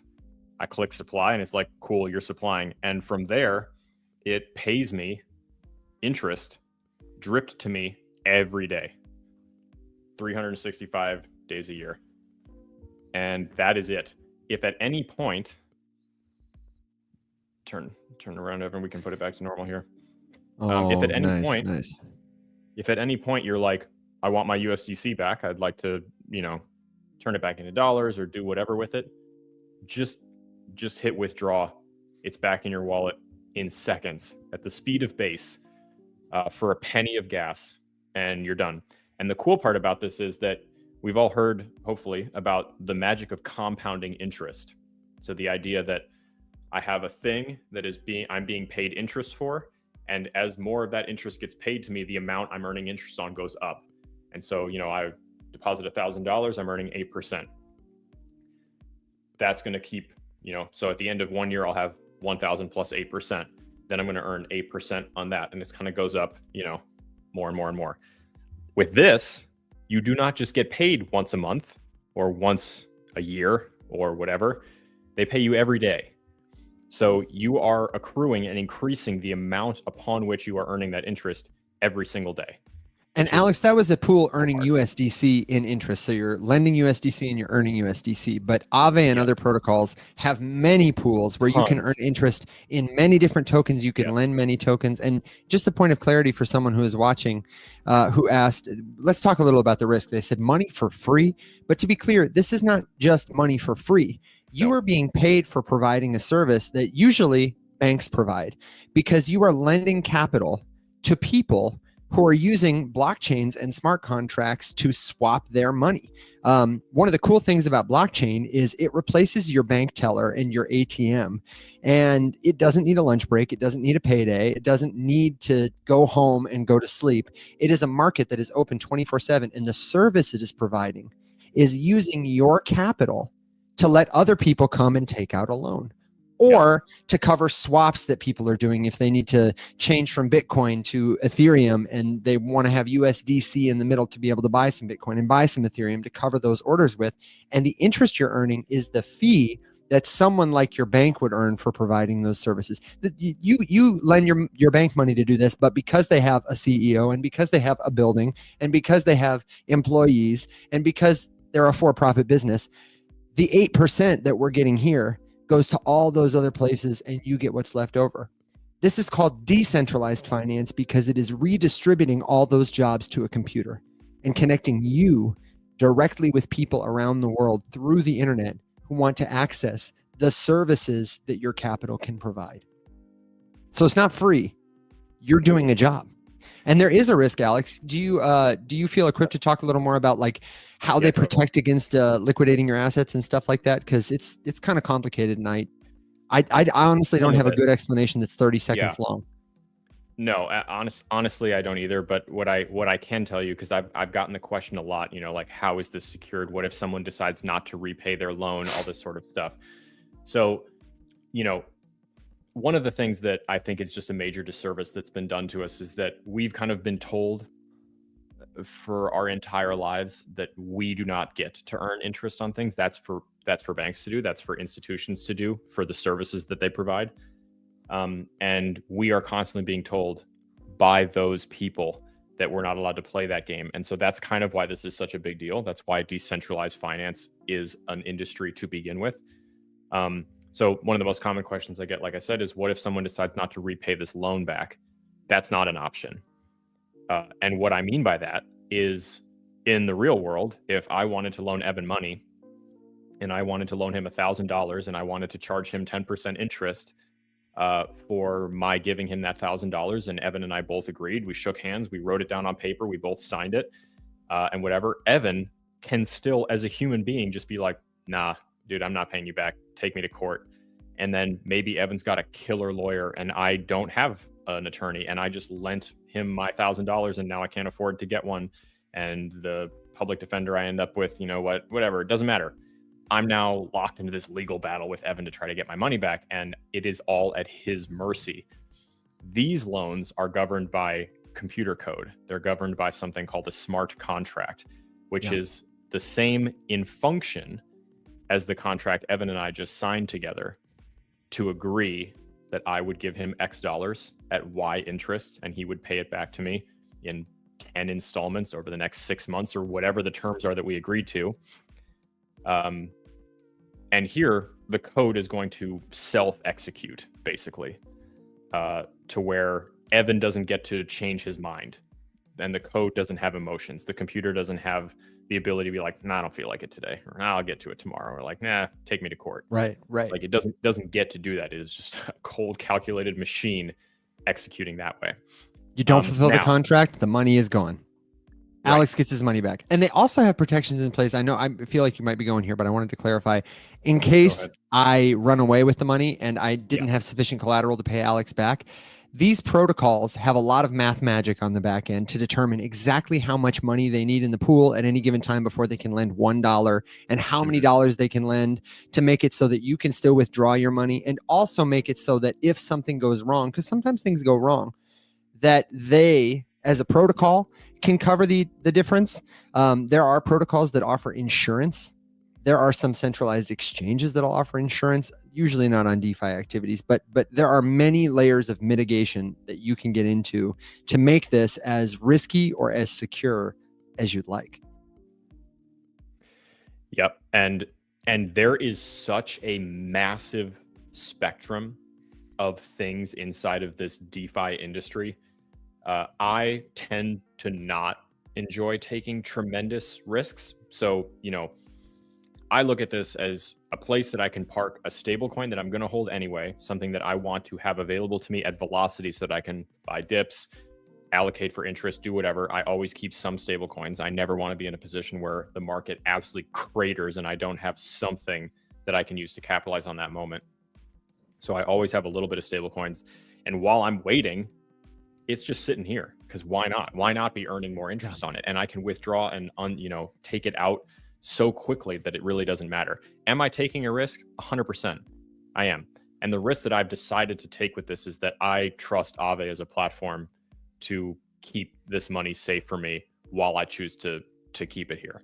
Yeah, and that's not foolish trust, but it is it's a little difficult to find the information and learn exactly what they're talking about. So what I want people to do, if you're trying to learn this, is, Alex, first of all, do you have a video on Aave specifically how to do this step by step yet, or no? Yes, I do. He does. I have to refresh my memory as to which playlist it's in. Okay, don't fret then. When you find it, will you put it in the Discord? because that's where I'm sending you is jump in the free Discord. It's totally free. If you've never used Discord before, I've got a tutorial towards the very top of my profile that'll show you step by step how to get in our server. Alex will post the video there. And in the meantime, or if you're like, oh, Discord is so hard, I'm uncomfortable with it, don't fret, don't sweat. The riseupmorningshow.com, that's our website. And there we've got a little button just a little way down the page that says classes and coaching or courses. It's got a little Eventbrite logo. It's appropriately labeled. You'll find it, even though I can't, do my job and talk. It has a course, How to DeFi, where we talk about this kind of thing. And I'm pretty sure I use Aerodrome, and I think I go to Aave, and I might even go to Morpho. There are many such DeFi protocols. You have lots of time to learn this stuff, but the real secret sauce, the best way to learn it, in addition to like watching videos with people like us, is to get in that group chat, to get in some kind of a community where you can just ask someone a question, because our videos don't talk back. And one last thing I'll say, Al, I'm sorry I'm talking, is to give you the knowledge that we have a lot of impersonators out there on every social platform, because we talk about finance adjacent stuff, and people want to leverage the trust you've built with us to take your money. So when you join Discord, or when you follow us, whether you're on Facebook, LinkedIn, Twitter, here on TikTok, you will get followed by people who look like us, and they will message you, and they will sound friendly and helpful and tell you about an investment opportunity or want to see how your trading is going. That's not us. We're never going to message you first. And it's not because we don't love you. It's because we want you to be safe, that we're not going to do that to you. Any creator who messages you first with an offer is trying to scam you. It's not the real creator. You need to be careful about that. So, did I make it all? Did I hit it all? I know you're getting a million comments. What do we got? What do you got for questions? Lucia was just asking about, if this is information overload, totally get it. It can feel like it's drinking from a fire hose. You can absolutely hire us to do one-on-ones, individual coaching and mentorship. I always recommend that you try the free Discord first and just toss the questions. Alex and I are both allergic to money. Yeah. Just because most people find that if you ask a couple simple questions and kind of hang out with the group, you will get where you need to be. Don't let it intimidate you so much so that you feel like you have to go overboard on money spending right away. Like, I think you will be surprised at how what you really need to do is just learn the definitions of a couple terms that are new that you've never seen before. And as soon as you start to put those pieces together, all of a sudden you're gonna be like, oh, wait, okay, this actually makes a lot more sense than I thought it did. It's just these weird jargon words that I haven't heard before. So I start with the free side. And if you get to the point where you're just stuck and lost and you've tried, then let us know, and we can go further from there. But yeah, and if you do want to hire us and you're like, I don't have time for that stuff, boys, I just need a phone call or whatever, get to the riseupmorningshow.com. We have a whole tab there that says courses and coaching. There's a button with my face, with Alex's face, and a couple of clicks. You can book time with us, and we will help walk you through anything from what is a wallet to let's set up a Bitcoin node together, and everything in between. It's a lot of fun. Really, truly. And this is a good question from Lucia as well, just about helping come up with a financial plan. So the big disclaimer here is that neither one of us are financial advisors. I've not sat for the board. We're not licensed. We're not registered, any of that kind of stuff. What I am able to, and I do genuinely feel qualified to help with, is give you that list of questions that I ask myself when I'm trying to come up with how to budget, how to figure out how much I can afford to set aside, how to manage and assess risk. I'm not going to tell you what to buy. I'm not going to tell you where to put money. I'm not going to tell you that this crypto is going to go up by this percent or you're going to make money here or there. I have absolutely no earthly idea. Neither does Evan, and neither does anybody. Everyone's guessing. But I can absolutely help you figure out what those questions are. But again, I'm going to rug myself. You also don't need coaching or consulting for that, because I have an entire playlist on my page called Actually Helpful Crypto. And I have videos walking through all of those frameworks and what questions to ask yourself and what to fill out to build your framework to actually put a financial plan together so that you can start doing this. And I saw a comment too about, what if you don't have enough to make enough? Another huge disservice being done. Had to go. I don't care if you're only trying to put $5 worth of USDC on this. Right now, here's the risk that you take. If you leave the money that you have just sitting in cash in a bank account, it is inflating and being debased every year. Can you go actually deeper into that, Alex? Because we had a great conversation the other night on one of our coaching sessions, and you were dropping knowledge, man. Some real numbers, dude. Yeah, no, it's bad. alarming. it's like, I totally hear the risk conversation. I totally hear the hesitation to take risk and put your money somewhere else to put it to work for you. But here's the risk that you're taking by not doing that. And I would argue that it's actually bigger than the risk of trying a protocol like Aave or, any one of the Morphos, another good lending protocol. If you just put money in a bank account, in a checking account, you just let it sit there because you don't think you have enough to start investing, you don't think you have enough to start using any of these DeFi protocols, it's losing a fat percentage of its buying power every year to two things. Inflation, the word that we've all heard about, which is actually a lot higher than it's being reported. There's all sorts of other considerations that go into what actual inflation is, plus this idea of currency debasement, which is different from inflation. And that is the rate at which new money is coming into the circulation of the US dollar and stealing purchasing power away from the dollars that you hold. And to put that in perspective, just since 2021, when that global health thing started, the M2, which is the amount of free money kind of flowing around, all the money floating around in the world, it's not quite all of it. There are some things that are disqualified from being in the M2. There's the M3 as well. There's M1, M2, right? And M3. Yeah. Oh, I didn't know there was a 3. Oh my god. Oh yeah. Yeah. I don't remember all of the exact specifics that go into M1, 2, and 3, but 2 is sort of the general idea for money that is flowing and circulating. And then there's a couple other things that go into it, but it's not like hard assets and a couple other things. M2 increased by 40% in the last 5 years, in the last 4 years. You've lost a tremendous amount of purchasing power by just letting those dollars sit there. So put them to work somewhere and let them acquire some interest. 8% isn't enough to cover all inflation and all debasement, but it closes that gap. It protects it. And I cannot encourage, if I were to leave you with one inspiration for this year, it is to start learning about this. Don't spend $1. Don't put any dollars anywhere that you don't understand. But start learning it. Learn the jargon. Learn the words. They will change. They will literally change your life. And just 5 minutes at a time, one term at a time. The Discord's a good place to start. Our channels are a good place to start. We have lots of friends and colleagues. Technically Web3's in the chat. Lots of our longtime helpful community members are around. Sonoran was in the chat. Tori was in the chat tonight. The Good Crust. I mean, you just go Amsfar. You go down the list. Aaliyah, a lot of people here will help answer your questions. And also, shout out to coinbase.com/learn. The show is not sponsored by Coinbase. But it should be. And their Learn site is one of the best. They have a really intuitive layout of all the common questions people usually have when they come to crypto. And Al, dude, what was the article you sent me from Solana the other night? Oh yeah, that was making a run for Coinbase's money. It was like a 0 to 60. Here's how crypto works, and it was killer. Well, yeah, dude, I was very impressed by it. I think it was just on their website, wasn't it? It might have been. Can you pull it up while I give people a quick trivia bit about M1, 2, 3, 4, and MZM?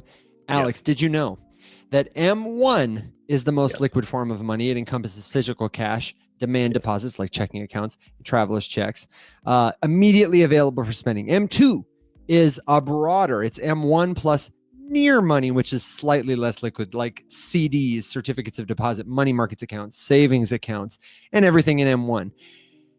M3 is all of that plus large and less liquid assets like institutional funds, certificates of deposits over $100,000, repurchase agreements. This is money that's not used in daily transactions, but which does influence the long-term economy. And then M4 in some countries includes assets like treasury bills, and MZM, shout out technically Web3, money zero maturity, is a measure of money that can be quickly converted to cash.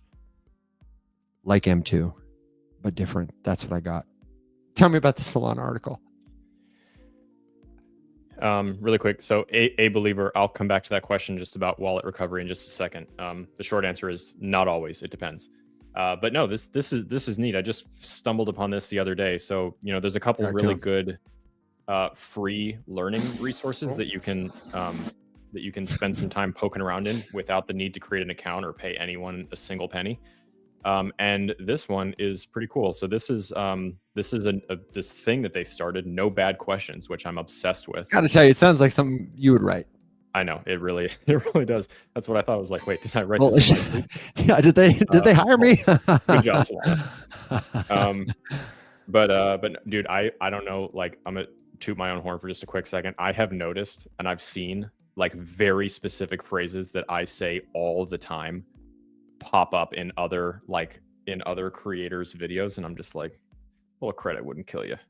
But I'm glad it's making the rounds.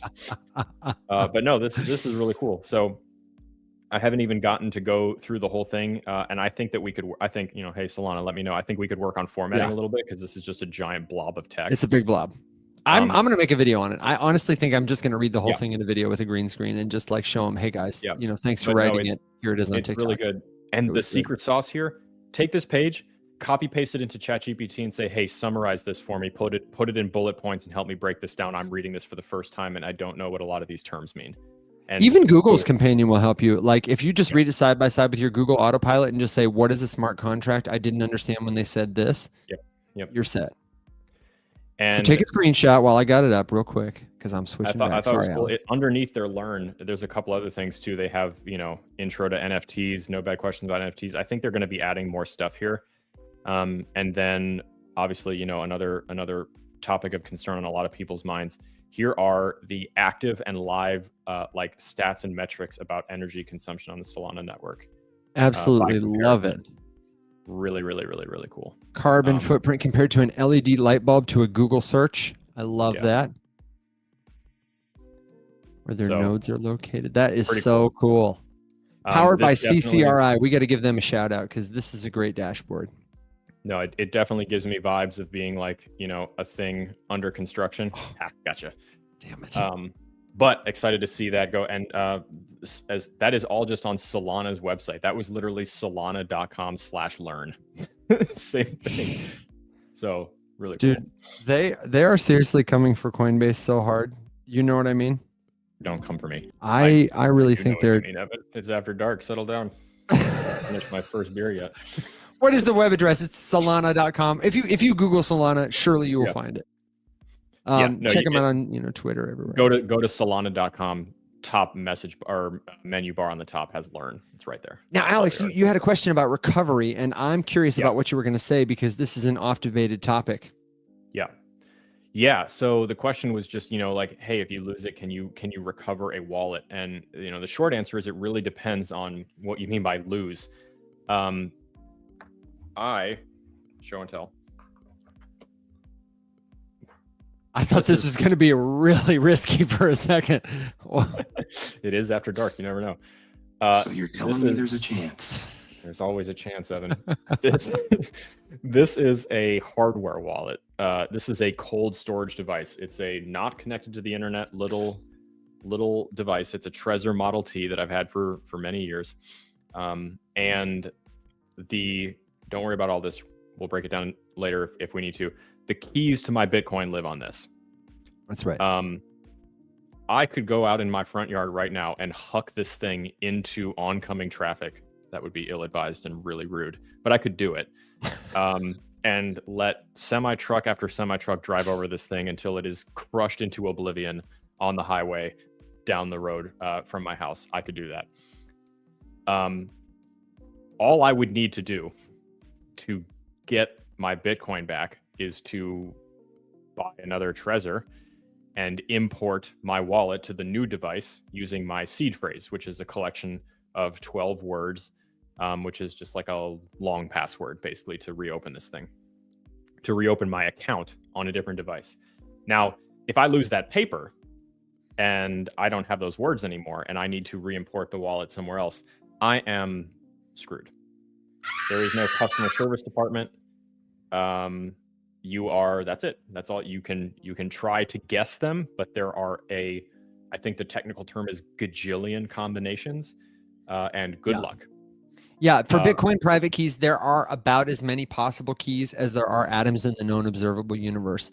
Yeah. It's wild, the amount. It's going to take you a smidge to guess the right one.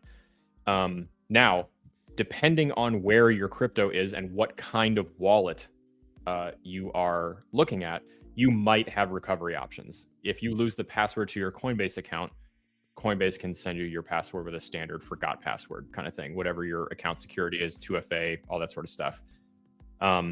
Depending on, you know, what wallet to, I'm not an engineer. I can't like give you all of the technicals and specifics. I have seen people be able to recover keys to hot wallets, depending on which one they were, and if you remembered any of the words and some other stuff like that. It's not like an absolutely no way in hell can you ever get back into a wallet that you lose access to, but what you really need to do is keep that seed phrase, keep those words, those 12 or 24 words, safe and secure. Put them on something physical and put them in a safe somewhere, and probably keep it back up. You know, like I've got mine in my own safe, and I've got another safe somewhere else in a totally different state, in a totally different part of the country with different stuff. Where's that, Alex? I'll text you. Don't worry about it. I also, this is another note on recovery. You will, if you lose your tokens, or even if you don't, you will see people online who say, I am a security expert. I am a recovery expert. I can help you recover your Bitcoin. Did you lose your password? Yada, yada. This is a scam. This is a scam. Fake Evan's popping in to give us some. Oh, in our actual chat, man, so bold conversations with Evan. I got to give you props before I ban you. Hang on a second. 126,000 followers. Dang, man, making me look bad. For every single one of them, didn't he? He paid for every single one of me. He's out of here. Okay. Bye-bye, scammers like that will approach you. A lot of the time they have profiles that say, you know, white hat hacker, security expert, and they'll say, did you lose your account? Did you lose your Bitcoin? Another common scam that's made its way over to TikTok is, hey, I love your content. Just a quick question. I have my wallet, but the 12 seed words, rifle, gun, blockchain, whatever, you know, they'll put the actual words there. That's a scam. You think it's a stupid user, but it's a scam because what they do is you're like, oh, somebody left their seed phrase. I'm going to go take this money, and there's no like gas in the wallet. So you got to put in like a couple of bucks to get the money out. But as soon as you put that money in, they suck it right out. And you're like, what the hell? So you put more in and they suck it right out, and they do that all day, and they collect money. And the people who are trying to recover your assets for you, what they will do is they'll make you pay a fee. They'll string you along. They'll do all kinds of stuff. So as Alex said, there are a few people who legitimately can do this. They are not on social media reaching out to people like you, and they prey on people who have already been scammed or who have lost their seed phrase. So just don't do it. You got to write that money off. I'm so sorry to tell you. Yep. Yeah. The safest way, the best way, and the easiest way to protect yourself is to, 1, ignore every DM, and 2, if you're on TikTok and you are asking a creator a question, the creator's name will have a blue word creator next to it if they comment to you. So, you know, look for that. But then also just assume everyone is trying to steal from you. Assume literally everybody is until, you know, you can prove otherwise, I guess. But, you know, anyone who tries to isolate you and like, hey, you know, we could talk here, but why don't you just come over to my WhatsApp or my Telegram or something like that? Like, that's always super sus. Question here about a wallet. You know, is that Xamen? Shaman. It's an XRP only wallet. Yeah, it is safe, but it only works with the Ripple network. So if you want to hold other tokens, you're going to need another wallet. And if you have XRP, then I recommend, and you want to explore other tokens, you get something like Trust Wallet, which supports more networks and tokens than any other wallet, or Exodus is another good start for hot wallets that you can use on the internet. Coinbase wallet also does not work with XRP. So if you bought XRP on Coinbase and you get a Coinbase wallet thinking, oh, I'll move it there so I can be my own custodian, you'll run into errors and encounter problems. And Shaman is safe, but if you want to hold other stuff, I don't recommend it. So it's like being a woman. What is this comment? So it's like being a woman in the real world. Trust no one. That's exactly right. Oh, yes, Jane. Yeah, so it's getting better all the time. Yeah, it is. People are getting more vigilant. We're getting more like wise to the scams, I think. So that's the single, you know, I think the greatest skill you can learn in crypto is learning how to read a blockchain explorer. But in a hot contest for number one would probably just be identifying scams. Totally. Because they're everywhere. Can I disrupt you to answer a question I forgot about? And on the way there, can we just say, everybody asking, is Uphold okay? Is Crypto.com okay? Is LedgerFlex okay? Is Tangent okay? Is Arculus okay? They're all okay. They're absolutely all okay if you can find them on Google and they have more than 2 reviews and they have a Twitter page. Like all those wallets are fine. The best wallet is the one that is easiest for you to use consistently well. I recommend you check out tutorials on YouTube to see which one vibes with you, and look on their website to see which one supports the networks and tokens you hold. Everything outside of that is largely a matter of user preference, but I forgot to explain wrapped assets because somebody asked about wrapped BTC. They got that on their Coinbase and they don't understand what that means. Alex, what does it mean to have a wrapped or synthetic asset? And can you give us some examples of what those are?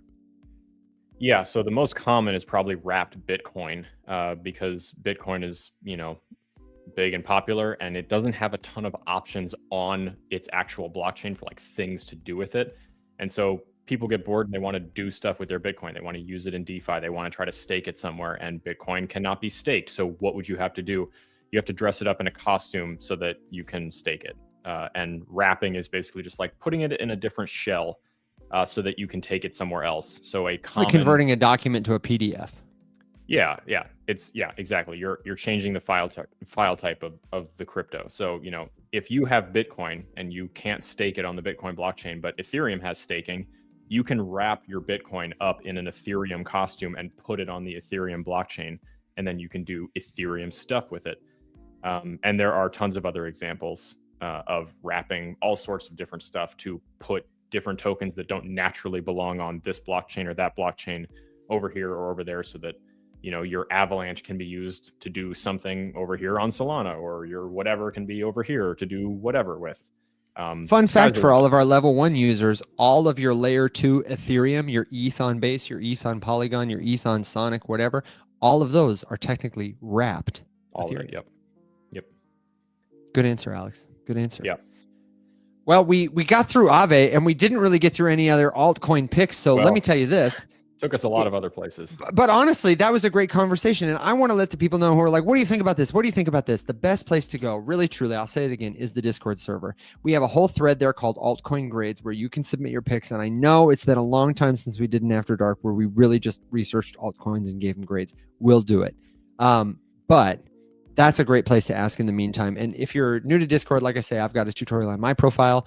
Once you get there, you'll get a message from fake Alex and fake Will and fake Evan. They're scammers. Just come say hi in the general chat. If you need help, you can open a little support ticket. We'll make sure you get situated. And please don't DM us here with your questions because we get a lot of DMs. But if you can't get into Discord or the link doesn't work, you can DM us for that. We'll get you set. I'd love to know what everyone's... Oh, go ahead. I was going to say, do you want to wrap, just because we did have 3 other things on the list, if we cut them in half, do you want to explain Ondo lightly and give a take on it? And then I will do Say versus Sui. Yes. Okay. Lightly. Okay. So Ondo, the 30,000 foot view. What is the it? 30,000 foot view of the Ondo is this. Ondo is a cryptocurrency token, and it's also a cryptocurrency company that is relevant to an emerging narrative in crypto called real world assets. One of the promises of crypto is it is a new medium like language. When written word first came into being, we had for the first time a way to give a form to the sound owl. That assimilation of vowels and oohs that meant flapping bird, we had to write, it got a new form on a page. Now that we have tokens and blockchains, we can give a new form to things like traditional financial assets, like treasury bonds, like certificates of deposit, like stocks, like dollars, if we want. And even stuff like the deed to your house, the title to your car, your Taylor Swift concert ticket, all of this stuff can be, we say, tokenized, which means put into a unit of data on a blockchain for all intents and purposes. And Ondo is a type of decentralized finance platform, a DeFi platform, that focuses on bringing traditional financial assets on-chain using blockchain technology just to give them a new form. And the significance of Ondo specifically, there are many such real-world asset projects that promise to do this, but they are leveraging BlackRock's tokenized money market fund, the Biddle Fund, to create other tokens backed by those assets. They have a token called OUSG that is on a lot of different chains now. And I do believe that BlackRock is the largest holder of OUSG. But it's a token that you can buy. Ondo, OUSG. OUSG is a stable coin. They have partnered with USDC Circle. They got a lot of liquidity so that you can trade in and out of different kinds of assets.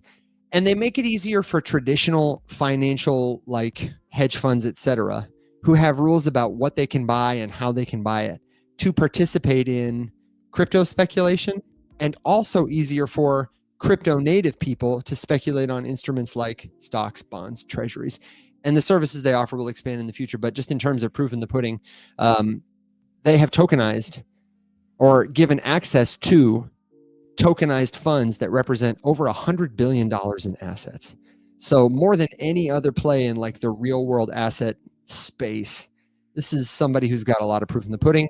They recently had a big token unlock, meaning the available shares or purchasable tokens that speculators could buy increased, sort of like an unlock, if you will. Stock split almost, if you will. The circulating supply increased, which affected the market cap. Surprisingly, didn't really affect the price of the token. Traders continued to trade it. That was a very bullish indicator for it. It's easy to buy on a lot of different places, but it lives on the Ethereum mainnet, which means it is in the most expensive sort of format that you can give a crypto token. You might expect to pay a transaction fee when you purchase Ondo. If you purchase from a wallet or swap on a decentralized exchange, you can expect to pay anywhere from $7 to $50 if the network is busy. And so if you're only going to buy $50 of the token, you're going to need for it to go up significantly in price before you can sell it and realize a profit and also pay your taxes and stuff like that. So something worth learning about. It's a cool application of token technology, and it's a company that's done some promising things. We expect it to probably do some neat stuff in the future and for the trend of tokenization largely to continue. So check it out, Ondo. Don't feel a need to buy it, but learn about it. Did I hit it okay? You have any other thoughts on it, Alex? That was a good one. Big one. They should pay you. They should pay me. I got the money. This is not sponsored by Ondo, but it could be. I do hold Ondo myself. But you certainly don't have to buy it. No such thing as the perfect investment, just what's a good investment for you. So, Alex, tell us about Sui. And I'll take another one too. I'll do two of these. So two comparisons. Okay. Well, twofer. I'll do them quick. There's a lot. There's a lot to all four of these ecosystems. But they often get compared, and I don't necessarily know that it's the fairest comparison. Although the second pair. So the first one, Sei and Sui, which get compared a lot because there's only one letter difference in the tickers, even though that is where the similarities end. And I'm going to put them in the chat on TikTok and YouTube for people who don't know, just because it's hard to spell. And then someone else asked about Solana versus Avalanche. Which would you hold? So Sei and Sui, they are both layer 1 blockchain ecosystems.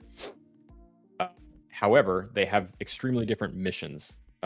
Sei is focused exclusively on being a hub for decentralized finance. They are DeFi focused. Their consensus mechanism is called something order book. What is it? Evan, help me out. Something order book. Open order book consensus.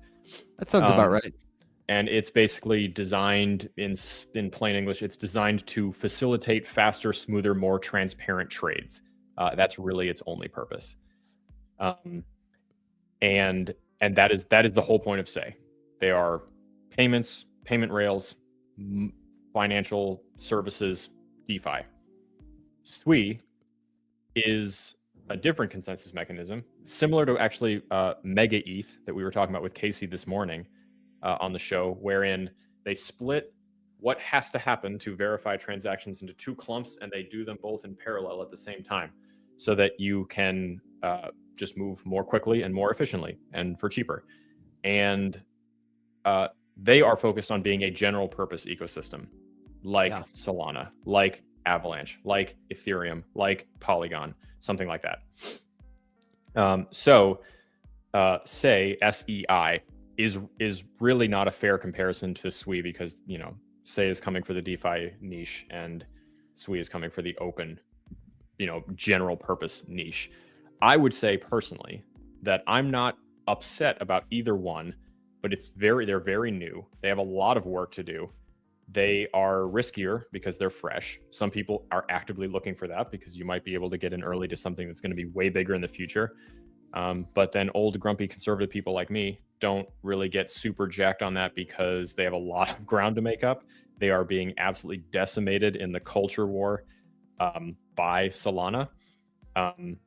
And it is incredibly difficult to steal attention share from a group like Solana right now. Well, and before you transition to the Solana question, can I also point out that Tyson has said, in addition to SWI, in addition to Say, you've also now got Sai, SAI. So Alex, the mind share is just... There's so many. There are so many. And when you just want to be general purpose, you have to have a really compelling reason for anyone to give a shit. Because otherwise, the only people who are going to come over are speculators. And when your token doesn't move fast enough for them to feel satiated, they're going to leave. Yeah. And I would put SUI more in a category with, like you mentioned, they're hot right now. I would put it maybe in a more competitive one-to-one category with something like Aptos, in this world where Bitcoin is a category of one, ETH is a category of one, Solana is making itself a category of one, and now there are kind of these other layer one blockchains who are perhaps general purpose. Aptos is probably its closest competitor because they have a lot of ex-Facebook employees. Both of them do. Facebook Libra, the blockchain experiment they made. Some people went to SUI, some people went to Aptos, and it's unclear, at least as of now, like if any of them can make themselves a category of one. I think we talked about this before, but I'm more interested in seeing who survives this market cycle and comes out on the other side building big things. Fair to say? Yeah. Yeah, and I mean, and on that note, like Evan alluded to, you know, if anyone is carving out a spot for themselves in kind of that more established, like long term, that I'm very curious to see what happens in the next bear is Solana, because in a world where there are lots of options and you can't simply all just be fast and cheap and have that be enough, you have to cultivate culture that people want to be a part of. And just simply, one of my most favorite sound bites of myself on Evan's soundboard is this clip where, you know, the one. Well, listen, man, it could be. This is a gross misrepresentation of the fact. How about? It's just stupid. No, my dad can absolutely die on this hill. Oh man, you mean my dad can beat up your dad? That's the one. Good point, Alex. What does that mean, Alex? I'll tell you, Alex. Basically, you know, so many other crypto communities are just like fighting with each other because my community is better. No, my community is better. And saying my community is better is the same thing as saying my dad can beat up your dad. It's just stupid. And and so what does that actually mean in practice? Well, did you just double soundboard yourself? I did. Solana figured it out, and that's where all the people are. That's where all the liquidity is. That's where all the volume is. And so that means that that's where the builders want to put stuff, because there are people there doing things and spending money. And none of the rest of it really matters. It really, truly doesn't. So in the context, you know, like which one, Solana versus Avalanche, would I be more interested in? Solana every day, all day. But I think that Avalanche deserves a valid and honorable mention there, just because they have also picked a horse to hitch their wagon to with gaming, with a strong declaration that what they are mostly interested in supporting is the development and the advancement of Web3 gaming. And cool, if gaming is a massive industry, esports is huge. We're talking multi-centi billion-dollar a year industry. And, you know, if blockchain can capture some of that, then sure, Avalanche could crush. Especially if they're poised to be set up and they're the first name in everyone's head when it, you know, comes to where do Web3 games live, then yeah, for sure. I own some AVAX, I own more Solana. But just because I'm a gamer, I like Avalanche, and I hope they crush. I feel like that comparison was at one time more relevant, and now that Solana is kind of made itself this category of one, general purpose, and AVAX has gone so hard into that gaming narrative. It's almost like I sold my AVAX position when I saw the way this run was going, wanted to manage less positions, and I moved it into Sol. But you better believe I'm watching AVAX, I'm rooting for them, and I think for my money, there are very few people who are telling a better story in the space. But speaking of a story, somebody asked about, are we fans of the Stellar ecosystem? Check this out. Our friends at Stellar, after they brought us out to Prague for their Build Better event, gave us these the most comfortable Web3 merch I've ever had is this Stellar sweatshirt. So like, not only do they have a great ecosystem, a solid rebrand with a good mission, but they have killer merch. And how can you be bearish on that? You know what I'm saying? Yeah, I've said the same thing about Stellar ever since I got to know the people. It was like, the people working for that foundation are amazing, and if legal gets out of their way and just lets them talk the way they should be talking, then Stellar will do better.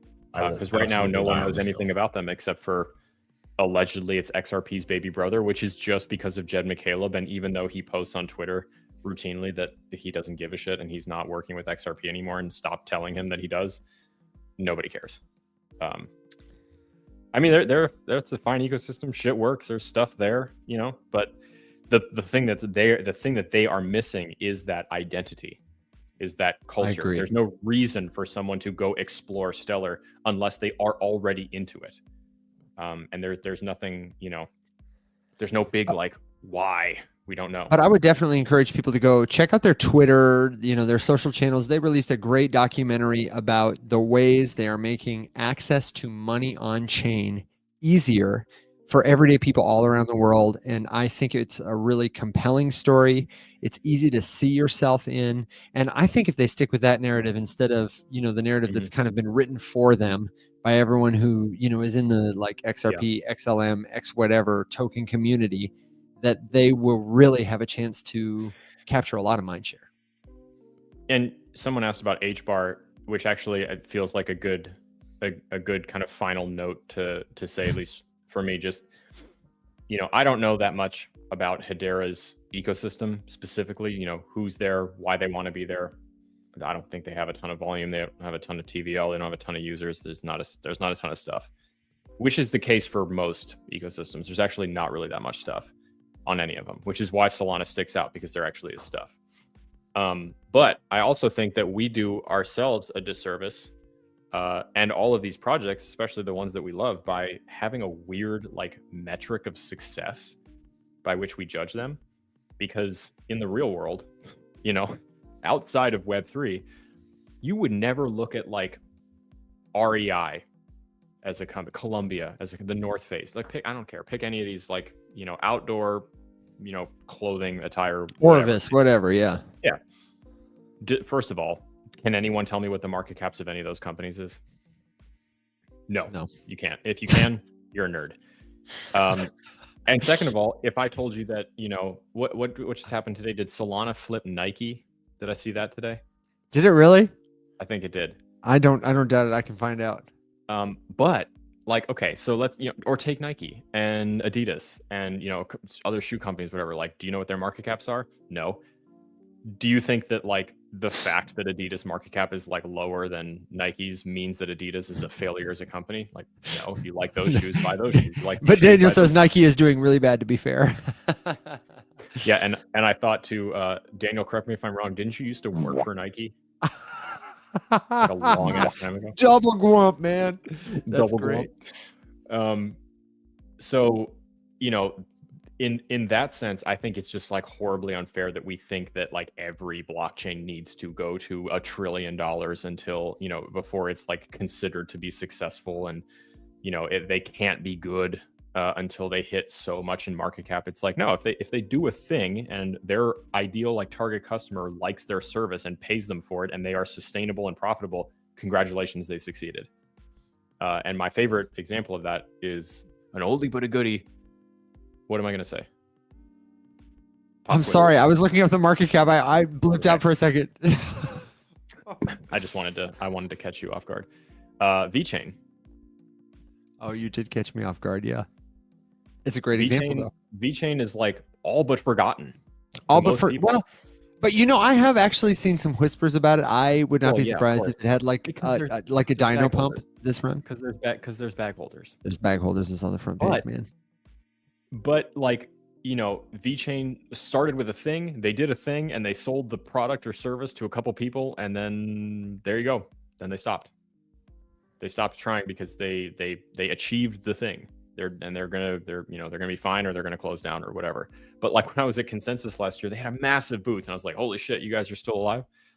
And they're like, yeah, we're just doing that supply chain thing. It's just kind of doing that work, man. And I'm like, running up that hill. Okay, I guess. Some guy with a polo shirt and a Walmart logo was like, "Oh wow, I love you guys." Yeah, no, that was exactly it. Yeah. Yeah. And I was like, that guy was like, I can't believe how big your guys' booth is. How much money did you spend to be here right now? Yeah, exactly. According to blockhead.co, Alex, on November 19th, 2024, the Solana market cap officially overtook Nike, Starbucks, and Sony. I don't have a current number for you because the internet is about fast enough for a Google search. That's what my computer can take right now, but I'm sure we could look on CoinGecko and find it for the people in the Discord. So my friends, that's about our time. We got to ride our dogs and ponies into the sunset. I want to invite you to take this time to give your last thought, your question, your suggestion, your good joke, your word of wisdom. Nobody ever gives us good jokes, and I've got the rim shot sound at the ready, so here's your chance. Join the Discord. Take a screenshot if you don't have a picture of it. Thank you wherever you are, whenever you listen. And please do be sure to come back. We'll be finishing out the week tomorrow, 7 a.m. Central Standard Time on the Rise Up Morning Show. My final thought is for our friend Parsa down there. We have two things. The first one that Parsa wants to know is, can we do a meme coin of Alex's cool mustache? And I'm going to say... Oh, God, not ideal. I will absolutely die on this hill. But...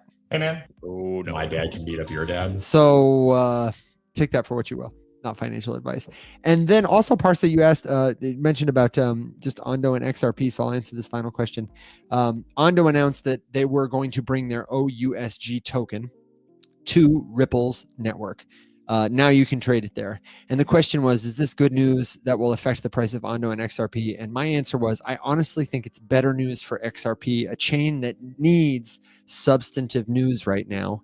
The last big substantial news headline in terms of things that actually happened there for my money, and I'm not terribly in touch with XRP, was the launch of the RLUSD stablecoin, which is a big deal. Yeah. They also... Best thing they've ever done. Best thing they've ever done.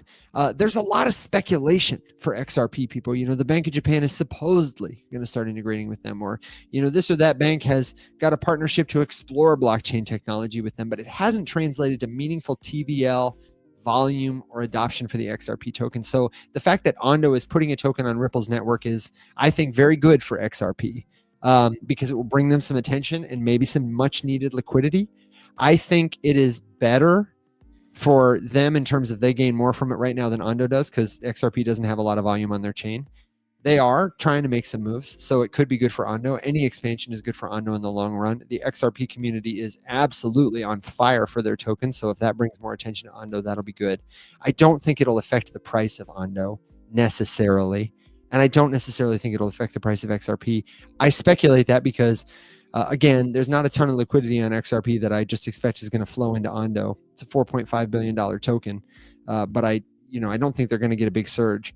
And XRP is such a large token by market cap that I don't think Ondo going there is going to make a meaningful difference to really bump the price up. That's just my take. I'm certainly happy to be wrong. And I am rooting for Ripple and the XRP community because I think a lot of people didn't take profits when they got that last pump. And they should have. So this is a gross misrepresentation of the No, it's not, Alex. That's the truth. Thank you, my friend, for doing the show with me. Thank you to Will. Thank you to Dennis Porter. And to all of you, thank you very, very much, my friends. I'm scanning the comments to see if anybody put a joke in. I didn't see any jokes.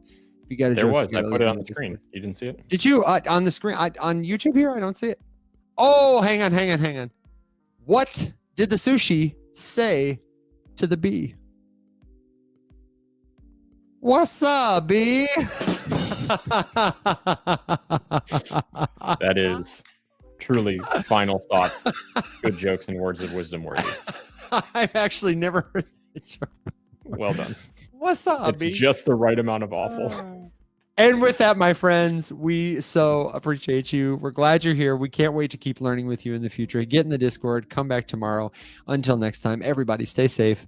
Be well. Rise up, my friends.